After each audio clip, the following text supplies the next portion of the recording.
सत श्री अकाल जी दा खालस टीवी देखने वाले देश दुनिया के साढ़े सारे दर्शकों का बहुत बहुत स्वागत है। पंजाब दीयां खास खबरों के खास बुलेटिन के नाल मैं हरशरण कौर।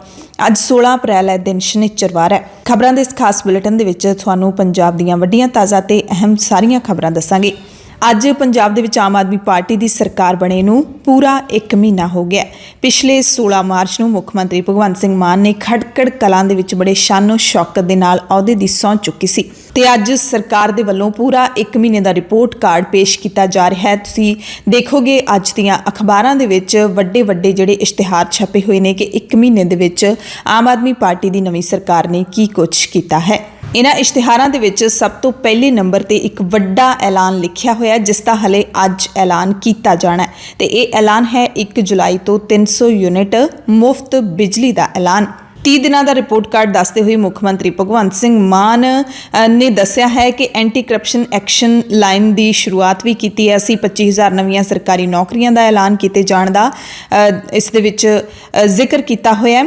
35,000 ठेका आधारित मुलाजम रैगूलर होणगे। राशन की घरां तक डिलीवरी का ऐलान है। इस दे नाल होर भी कई ऐलान दस्से हुए ने। प्राइवेट स्कूलों नूं फीसां ना वधाउण दे निर्देश। एंटी गैंगस्टर टास्क फोर्स का गठन कहंदे असीं कीता है। निरंतर कोशिशां सदका पेंडू विकास फंड लई 1000 करोड़ रुपए तो वध असीं हासिल कर लए ने ते सारे सरकारी दफ्तरां विच शहीद भगत सिंह ते बाबा साहिब डॉक्टर BR अंबेडकर दीयां तस्वीरां लाईआं ने। किसानां नूं 101 करोड़ तो वध दा मुआवजा जारी कीता है। एक विधायक एक पेनशन नवा हुक्म लागू किया है। सारे विधायकों तो वाधू सुरक्षा वापस लई है।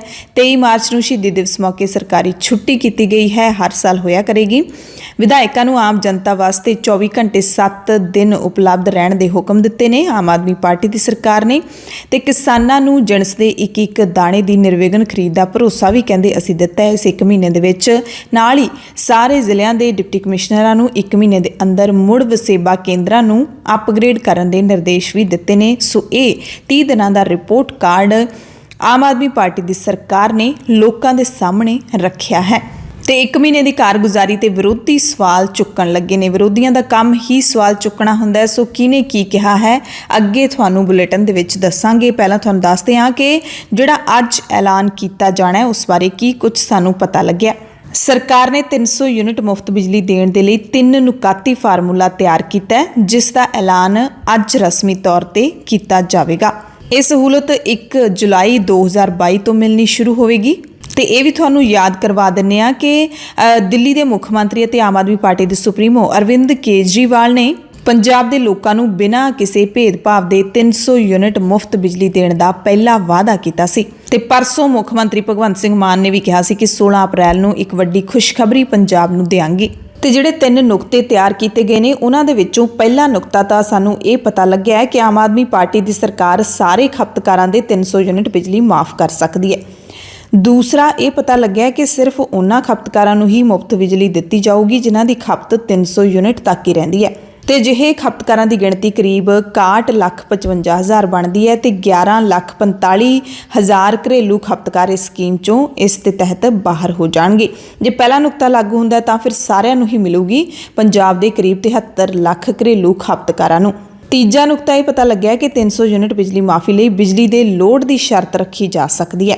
सो हुण इन्हां तिन्नां दे विचों ऐलान किहड़ा होऊगा वो अज आपां नूं पता लग ही जाना है। हालांकि कल असीं इस ते लाइव प्रोग्राम भी कीता सी, साडे दर्शकां दीयां सलाहां भी लईआं सी, राय लई सी। तां ओह कहंदे सी कि मुफ्त बिजली दी बजाए ये सस्ती मिलनी चाहिदी है ते मुफ्त सारिਆਂ ਨੂੰ नहीं देनी चाहिदी, जिहड़े लोड़वंद ने उन्हां नूं मिलनी चाहिदी है। बाकी जिहड़े बिल भर सकदे ने उन्हां नूं इस सहूलत दी कोई ज़्यादा लोड़ नहीं।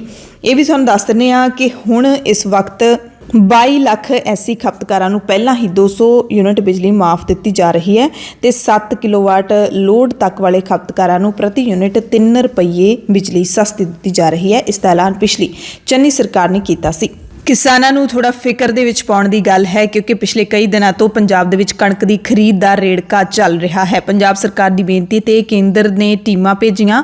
पंजाब दीयां मंडियां दे विच इन्हां टीमां ने दौरा किया, कणक के दाणियां दा जायजा लिया ते हुण पता लग्या है कि इस जांच दे विच कणक के दाणे सुंगड़न की पुष्टि होण लगी है। कणक के नमूनिਆਂ की जांच के नतीजे आउण लगे ने। हालांकि केंद्रीय टीम ने यह जांच नतीजे केंद्रीय खुराक मंत्रालय नूं लिखती रूप दे विच भेजे जाणे हन। अज भेजे जाण ਜਾਣਗੇ, ਪਰ ਸੂਤਰਾਂ ਤੋਂ ਮਿਲੀ ਜਾਣਕਾਰੀ ਮੁਤਾਬਿਕ ਪਤਾ ਲੱਗਿਆ ਕਿ ਦੁਆਬੇ ਦੇ ਵਿੱਚ ਕਣਕ ਦੇ ਦਾਣੇ ਸੁੰਗੜਨ ਦੀ ਪੁਸ਼ਟੀ ਹੋ ਗਈ ਹੈ। ਭਾਰਤੀ ਖੁਰਾਕ ਨਿਗਮ ਦੀ ਜਲੰਧਰ ਲੈਬ ਦੇ ਵਿੱਚ ਹੋਈ ਜਾਂਚ ਵਿੱਚ ਜਲੰਧਰ ਤੇ ਕਪੂਰਥਲਾ ਜ਼ਿਲ੍ਹਿਆਂ ਵਿੱਚ ਕਣਕ ਦੇ ਦਾਣੇ ਸੁੰਗੜਨ ਦੀ ਔਸਤ ਦਰ 13 ਤੋਂ 14% ਸਾਹਮਣੇ ਆਈ ਹੈ, ਜਦਕਿ ਕੇਂਦਰੀ ਮਾਪਦੰਡਾਂ ਦੇ ਮੁਤਾਬਿਕ ਇਹ ਦਰ 6% ਹੋਣੀ ਚਾਹੀਦੀ ਹੈ ਤੇ ਕਈ ਮੰਡੀਆਂ ਦੇ ਨਮੂਨਿਆਂ ਵਿੱਚ ਤਾਂ ਕਹਿੰਦੇ ਇਹ ਦਰ 20% ਦੇ ਕਰੀਬ ਵੀ ਰਹੀ ਹੈ। ਸੰਗਰੂਰ ਤੇ ਬਠਿੰਡਾ ਲੈਬ ਦੇ ਵਿੱਚ ਵੀ ਕਣਕ ਦੇ ਨਮੂਨਿਆਂ ਦਾ ਮੁਲਾਂਕਣ ਕੀਤਾ ਗਿਆ ਹੈ ਅਤੇ ਸੂਤਰ ਦੱਸਦੇ ਨੇ ਕਿ ਦਾਣੇ ਸੁੰਗੜਨ ਦੀ ਦਰ ਕਾਫੀ ਉੱਚੀ ਪਾਈ ਗਈ ਹੈ। ਇਹ ਵੀ ਪਤਾ ਲੱਗਿਆ ਕਿ 5 ਕੇਂਦਰੀ ਟੀਮਾਂ ਨੇ ਪਹਿਲਾਂ ਪੰਜਾਬ ਦੇ ਸਿਰਫ 17 ਜ਼ਿਲ੍ਹਿਆਂ ਦਾ ਦੌਰਾ ਕਰਨਾ ਸੀ ਤੇ ਹੁਣ ਪਤਾ ਲੱਗਿਆ ਕਿ ਸਾਰੇ ਜ਼ਿਲ੍ਹਿਆਂ ਦੇ ਵਿੱਚੋਂ ਹੀ ਇਸ ਕੇਂਦਰੀ ਟੀਮ ਨੇ ਸੈਂਪਲ ਲੈਣ ਦਾ ਫੈਸਲਾ ਲੈ ਲਿਆ ਤੇ ਹੁਣ ਬਾਕੀ ਦੇ ਜ਼ਿਲ੍ਹਿਆਂ ਦੇ ਵਿੱਚ ਵੀ ਅੱਜ ਕੇਂਦਰੀ ਟੀਮਾਂ ਦੌਰਾ ਕਰਨਗੀਆਂ। ਮਾਨਸਾ ਅਤੇ ਬਰਨਾਲਾ ਦੇ ਖਰੀਦ ਕੇਂਦਰਾਂ ਵਿੱਚੋਂ ਕੱਲ ਕਣਕ ਦੇ ਨਮੂਨੇ ਭਰ ਲਏ ਗਏ ਨੇ। ਸੋ ਕਿਸਾਨਾਂ ਦੀ ਹਾਲਤ ਦੀ ਜੇ ਗੱਲ ਕਰ ਲਈਏ ਤਾਂ ਚਾਰੇ ਪਾਸਿਓਂ ਅੰਨਦਾਤਾ ਫਿਕਰਾਂ ਦੇ ਵਿੱਚ ਹੀ ਪਿਆ ਰਹਿੰਦਾ ਹੈ। ਪਹਿਲਾਂ ਤਾਂ ਕੁਦਰਤ ਨੇ ਕਰੋਪੀ ਕਰ ਦਿੱਤੀ, ਕਣਕ ਦਾ ਦਾਣਾ ਸੁੰਗੜ ਗਿਆ। ਉਸ ਤੋਂ ਬਾਅਦ ਖਰੀਦ ਹੈ ਜਿਹੜੀ ਕਣਕ ਦੀ ਉਹ ਕਰਨੀ ਬੰਦ ਕਰ ਦਿੱਤੀ ਗਈ ਸਰਕਾਰੀ ਮੰਡੀਆਂ ਦੇ ਵਿੱਚੋਂ। ਅਡਾਨੀ ਦੇ ਸਾਇਲੋ ਦੇ ਵਿੱਚ ਮਜਬੂਰੀ ਦੇ ਵਿੱਚ ਕਿਸਾਨ ਜਾ ਰਹੇ ਨੇ ਤੇ ਉੱਥੇ ਵੀ ਕਿਸਾਨ ਦੁਫਾੜ ਹੋ ਗਏ ਲੱਗਦੇ ਨੇ। ਤੀਜਾ, ਮੌਸਮ ਦੇ ਵਿੱਚ ਪਰਸੋਂ ਖਰਾਬੀ ਹੋਈ ਤਾਂ ਕਿਸਾਨਾਂ ਦੇ ਫੇਰ ਸਾਹ ਸੁੱਤੇ ਗਏ ਕਿ ਜੇ ਮੀਂਹ ਵਗੈਰਾ ਪੈਂਦਾ ਹੈ, ਮੰਡੀਆਂ ਦੇ ਵਿੱਚ ਕਣਕ ਹਲੇ ਉਸੇ ਤਰ੍ਹਾਂ ਰੁਲ ਰਹੀ ਹੈ ਤਾਂ ਜਿਣਸ ਦਾ ਕੀ ਹਾਲ ਹੋਊਗਾ। ਸੋ ਚਾਰੇ ਪਾਸਿਓਂ ਅੰਨਦਾਤਾ ਮੁਸੀਬਤਾਂ ਦੇ ਨਾਲ ਹੀ ਘਿਰਿਆ ਰਹਿੰਦਾ ਹੈ। ਇਸ ਦਰਮਿਆਨ ਕਈ ਜਿਹੜੀਆਂ ਪਾਰਟੀਆਂ ਦੇ ਲੀਡਰ ਉਹ ਕੇਂਦਰ ਸਰਕਾਰ ਤੋਂ ਮੰਗ ਕਰ ਰਹੇ ਨੇ ਕਿ ਕਿਸਾਨਾਂ ਦੀ ਭਰਪਾਈ ਕੀਤੀ ਜਾਵੇ, ਕਿਸਾਨਾਂ ਨੂੰ ਮੁਆਵਜ਼ਾ ਦਿੱਤਾ ਜਾਣਾ ਚਾਹੀਦਾ ਹੈ। ਨਵਜੋਤ ਸਿੰਘ ਸਿੱਧੂ ਕਹਿ ਰਹੇ ਨੇ ਕਿ ਕੇਂਦਰ ਸਰਕਾਰ ਕਣਕ ਦੇ ਵਿੱਚੋਂ 1500 ਰੁਪਏ ਦਾ ਮੁਨਾਫਾ ਖੱਟ ਰਹੀ ਹੈ, ਇਸ ਕਰਕੇ ਇਸ ਮੁਨਾਫੇ ਦੇ ਵਿੱਚੋਂ ਜਿਹੜਾ ਥੋੜਾ ਜਿਹਾ ਮੁਨਾਫਾ ਕਿਸਾਨਾਂ ਨੂੰ ਵੀ ਦੇਣਾ ਚਾਹੀਦਾ ਹੈ, ਕਿਉਂਕਿ ਹੁਣ ਤਾਂ ਮਿਸਰ ਨੇ ਵੀ ਭਾਰਤ ਵਿੱਚੋਂ ਕਣਕ ਖਰੀਦਣ ਨੂੰ ਮਾਨਤਾ ਦੇ ਦਿੱਤੀ ਹੈ ਤੇ ਮਿਸਰ ਮੁਲਕ ਹੈ ਜਿਹੜਾ ਉਹ ਭਾਰਤ ਤੋਂ 10 ਲੱਖ ਟਨ ਕਣਕ ਖਰੀਦੂਗਾ। ਰੂਸ ਤੇ ਯੂਕਰੇਨ ਦੀ ਜੰਗ ਕਰਕੇ ਇਹ ਅਸਰ ਪਿਆ ਹੈ। ਰੂਸ ਤੇ ਯੂਕਰੇਨ ਕਣਕ ਦੇ ਵੱਡੇ ਸਪਲਾਇਰ ਹਨ, ਪਰ ਜੰਗ ਕਰਕੇ ਉਲਝੇ ਹੋਏ ਨੇ। ਇਸ ਕਰਕੇ ਭਾਰਤ ਦੇ ਵਿੱਚੋਂ ਕਣਕ ਦੀ ਜਿਹੜੀ ਮੰਗ ਹੈ ਉਹ ਜ਼ਿਆਦਾ ਵਧੀ ਹੈ ਵਿਦੇਸ਼ਾਂ ਦੇ ਵਿੱਚੋਂ। ਭਾਵੇਂ ਆਮ ਆਦਮੀ ਪਾਰਟੀ ਦੀ ਸਰਕਾਰ, ਪੰਜਾਬ ਸਰਕਾਰ ਦਾਅਵਾ ਕਰ ਰਹੀ ਹੈ ਕਿ ਕਿਸਾਨਾਂ ਦੀ ਕਣਕ ਦਾ ਕੱਲਾ ਦਾਣਾ ਅਸੀਂ ਖਰੀਦਾਂਗੇ। ਕੱਲ ਖਜ਼ਾਨਾ ਮੰਤਰੀ ਹਰਪਾਲ ਚੀਮਾ ਨੇ ਇਹ ਬਿਆਨ ਦਿੱਤਾ ਹੈ ਕਿ ਝਾੜ ਘਟਣ ਤੋਂ ਅਸੀਂ ਫਿਕਰਮੰਦ ਵੀ ਹੈਗੇ ਹਾਂ, ਪਰ ਪੰਜਾਬ ਦੇ ਕਿਸਾਨਾਂ ਨੂੰ ਅਸੀਂ ਮੁਸੀਬਤ ਨਹੀਂ ਆਉਣ ਦਿਆਂਗੇ। ਦੂਸਰੇ ਪਾਸੇ ਫਿਰੋਜ਼ਪੁਰ ਰੋਡ ਤੇ ਸਥਿਤ ਅਡਾਨੀ ਸਾਇਲੋ ਪਲਾਂਟ ਦੇ ਵਿੱਚ ਮੋਗਾ ਦੇ ਵਿੱਚ ਕਣਕ ਵੇਚਣ ਤੋਂ ਕਿਸਾਨ ਜਥੇਬੰਦੀਆਂ ਦੇ ਵਿੱਚ ਮਤਭੇਦ ਵੀ ਪੈਦਾ ਹੋ ਗਏ ਨੇ। ਭਾਰਤੀ ਕਿਸਾਨ ਯੂਨੀਅਨ ਸਿੱਧੂਪੁਰ ਦੇ ਧੜੇ ਵੱਲੋਂ ਕਣਕ ਵੇਚਣ ਦਾ ਵਿਰੋਧ ਕੀਤਾ ਜਾ ਰਿਹਾ ਹੈ। ਉੱਥੇ ਹੀ ਭਾਰਤੀ ਕਿਸਾਨ ਯੂਨੀਅਨ ਉਗਰਾਹਾਂ ਧੜੇ ਵੱਲੋਂ ਸਾਇਲੋ FCI ਕੋਲ ਕਿਰਾਏ ਤੇ ਹੋਣ ਦਾ ਦਾਅਵਾ ਕੀਤਾ ਜਾ ਰਿਹਾ ਹੈ। ਕੱਲ ਸਿੱਧੂਪੁਰ ਜਥੇਬੰਦੀ ਦੇ ਪ੍ਰਧਾਨ ਜਗਜੀਤ ਸਿੰਘ ਡੱਲੇਵਾਲ ਦੀ ਅਗਵਾਈ ਵਿੱਚ ਕਿਸਾਨਾਂ ਨੇ ਅਡਾਨੀ ਪਲਾਂਟ ਦੇ ਵਿੱਚ ਕਣਕ ਵੇਚਣ ਦੇ ਖਿਲਾਫ ਪ੍ਰਦਰਸ਼ਨ ਕੀਤਾ ਤੇ ਦਾਅਵਾ ਕੀਤਾ ਕਿ ਸਰਕਾਰ ਸਾਜ਼ਿਸ਼ ਤਹਿਤ ਸਰਕਾਰੀ ਮੰਡੀਆਂ ਬੰਦ ਕਰ ਰਹੀ ਹੈ ਅਤੇ ਕਿਸਾਨਾਂ ਨੂੰ ਇੱਧਰ ਆਉਣ ਲਈ ਮਜਬੂਰ ਕਰ ਰਹੀ ਹੈ। ਜਦਕਿ ਭਾਰਤੀ ਕਿਸਾਨ ਯੂਨੀਅਨ ਉਗਰਾਹਾਂ ਦੇ ਅਹੁਦੇਦਾਰ ਕਹਿ ਰਹੇ ਸੀ ਕਿ ਭਾਰਤੀ ਖੁਰਾਕ ਨਿਗਮ ਯਾਨੀ ਕਿ FCI ਦੇ ਵੱਲੋਂ ਕਣਕ ਖਰੀਦ ਕੇ ਅਡਾਨੀ ਦੇ ਸਾਇਲੋ ਪਲਾਂਟ ਦੇ ਵਿੱਚ ਸਿਰਫ ਸਟੋਰ ਕੀਤੀ ਜਾ ਰਹੀ ਹੈ, ਜਿਹਦਾ ਅਡਾਨੀਆਂ ਦੇ ਨਾਲ ਸਿੱਧਾ ਸੰਬੰਧ ਹੈ ਹੀ ਨਹੀਂ, ਕਿਉਂਕਿ FCI ਨੇ ਇਹ ਪਲਾਂਟ 2025 ਤੱਕ ਕਿਰਾਏ ਤੇ ਲਿਆ ਹੋਇਆ।